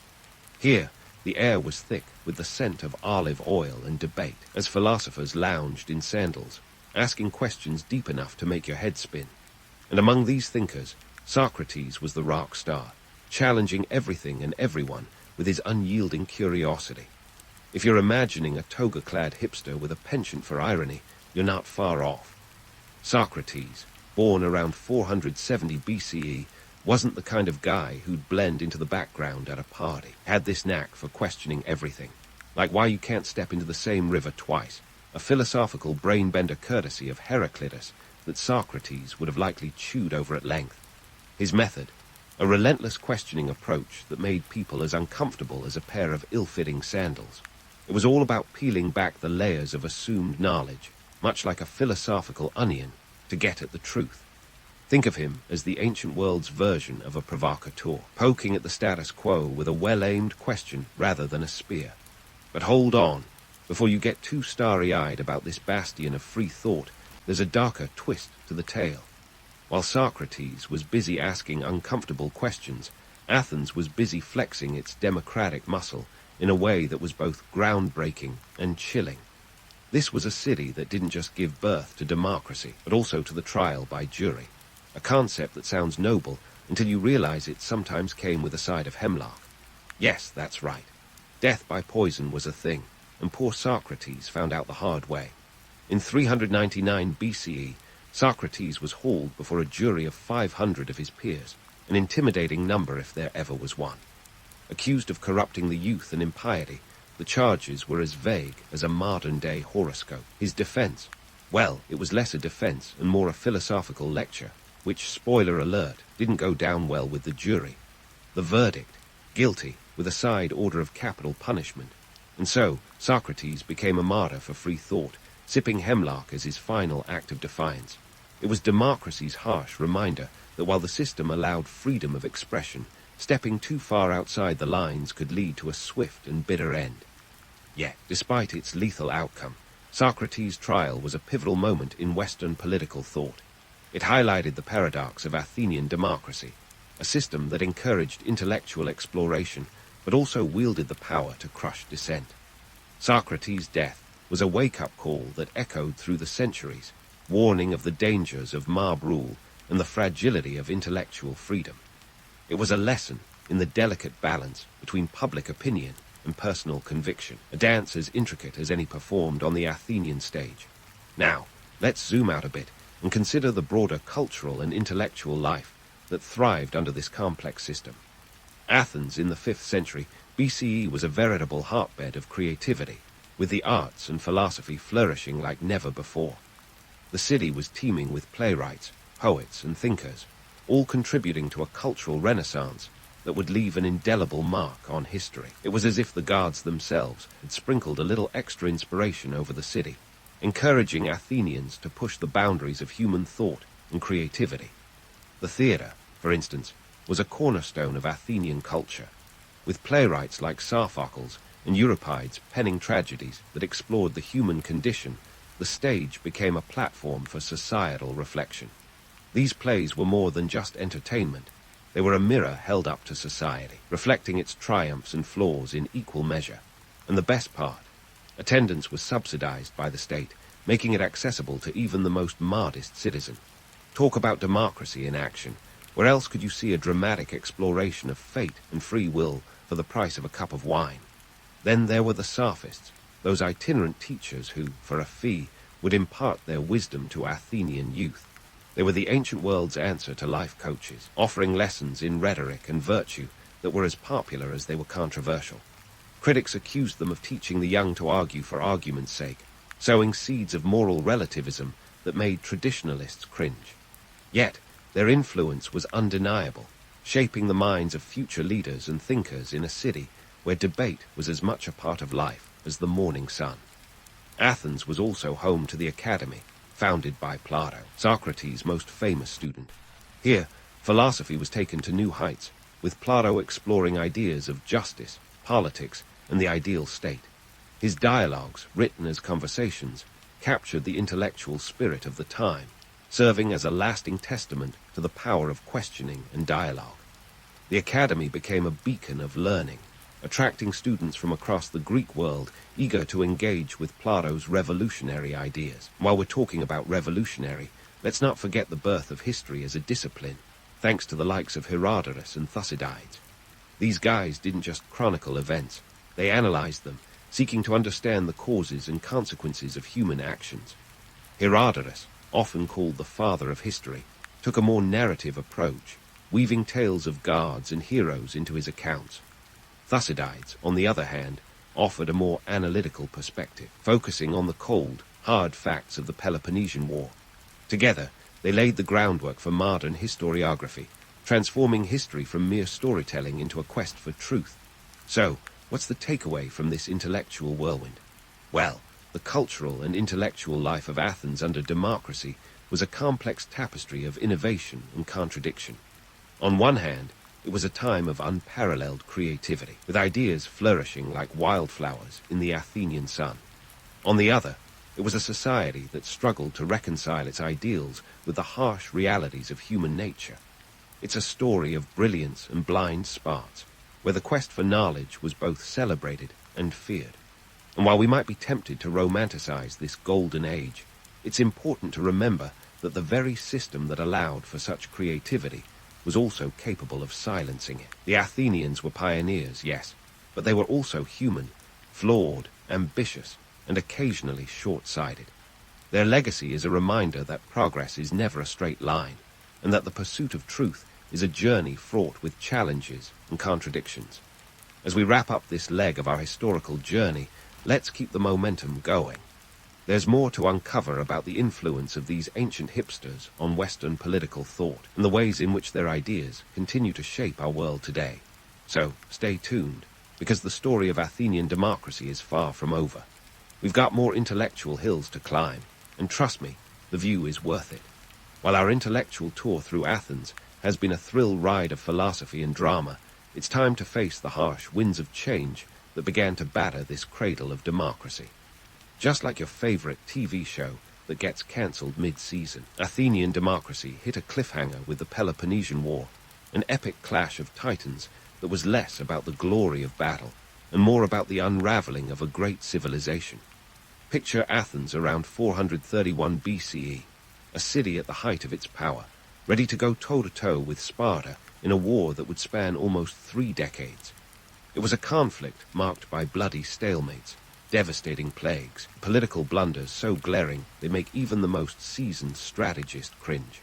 The war wasn't just a test of military might, but also a stress test for democracy itself, revealing its vulnerabilities like a cracked vase under pressure. Athens, renowned for its formidable navy, tried to outmaneuver the Spartan war machine, a land-based powerhouse that was basically the ancient world's version of a tank.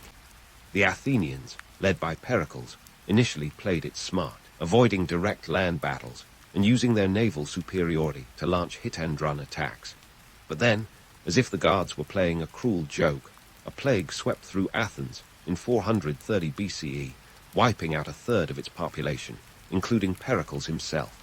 It was a gut punch to the city, both militarily and morally, leaving Athenians reeling and leaderless. And here's where democracy's fragility really started to show. As Athens floundered, its political system spiraled into chaos faster than you can say demagogues, those slippery characters who preyed on the fears and frustrations of the masses, steering public opinion with the finesse of a bull in a china shop. Figures like Cleon rose to power, advocating aggressive strategies that pushed Athens into reckless confrontations and costly debacles. It was as if the city had collectively decided to double down on bad bets, hoping for a miracle that never came. By 404 BCE, after a series of miscalculations and betrayals, Athens found itself besieged and starving, forced to surrender to Sparta. The terms were harsh. The city's walls were dismantled, its fleet reduced to a shadow, and democracy was temporarily replaced by the oligarchic 30 tyrants, a short-lived regime that made life under democracy look like a picnic. The war had exposed the cracks in Athens' democratic armor, showing that the system was only as strong as the unity of its people and the wisdom of its leaders. But Athens wasn't done yet. Like a boxer rising groggily from the mat, it dusted itself off and reinstated democracy within a year. Yet the damage was done. The city's spirit was bruised, its population depleted, and its economy in tatters. And just when Athens thought it had hit rock bottom, along came a young upstart from the north with a penchant for conquest, Alexander the Great. By the time Alexander rolled into the picture around 336 BCE, the political map of Greece was already being redrawn by his father, Philip Roman II of Macedon. Philip had united the fractious Greek city-states under Macedonian hegemony, using a combination of diplomacy, military innovation, and the occasional well-placed bribe. Athens, once the jewel of the Aegean, was now just another piece on the Macedonian chessboard, its independence a fond memory. Alexander, taking the reins at just 20, was the kind of leader who didn't just aim to conquer, he aimed to create a legacy. By 323 BCE, he had carved out an empire that stretched from Greece to Egypt and all the way to the outskirts of India. It was an empire that made even the most ambitious Athenian expansionist look like a kid playing Risk. While Athens retained a semblance of autonomy, it was clear that the age of independent city-states was over, replaced by a new world order that didn't have much room for democratic ideals. And yet, in the ashes of war and conquest, the legacy of Athenian democracy endured. It was a system that, despite its flaws, had dared to imagine a society where citizens could have a voice, a radical notion that would echo through the corridors of history. The Athenians had shown that governance could be more than just the whim of a king or the decree of a tyrant. They had laid the groundwork for a political drama that would inspire generations to come, from the Roman Republic to the modern democracies of today. So, what lessons can we draw from this ancient saga? For one, democracy is no fairy tale with a guaranteed happy ending. It's a living, breathing entity that requires vigilance, adaptability, and a commitment to the greater good. The Athenians learned, sometimes the hard way, that political systems are only as robust as the people who uphold them. It's a reminder that democracy is inherently fragile, susceptible to the whims of demagogues and the chaos of internal strife.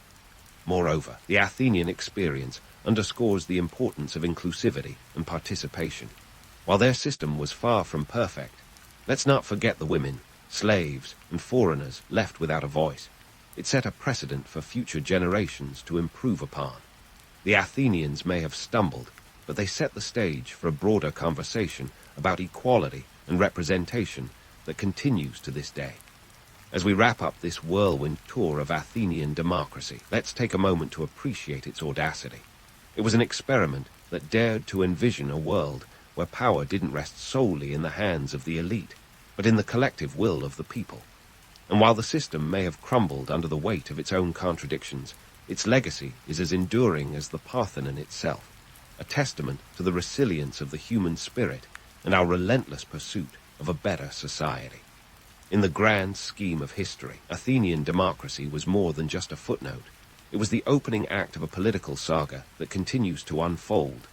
Its ideals have been tested, challenged, and reimagined, but they remain a cornerstone of our collective quest for freedom and justice. So, the next time you find yourself in a spirited debate about democracy, remember the Athenians, their triumphs, their failures, and their unyielding belief in the power of the people. It's a story as relevant today as it was 500 years ago, reminding us that while democracy may be imperfect, it's a journey worth taking.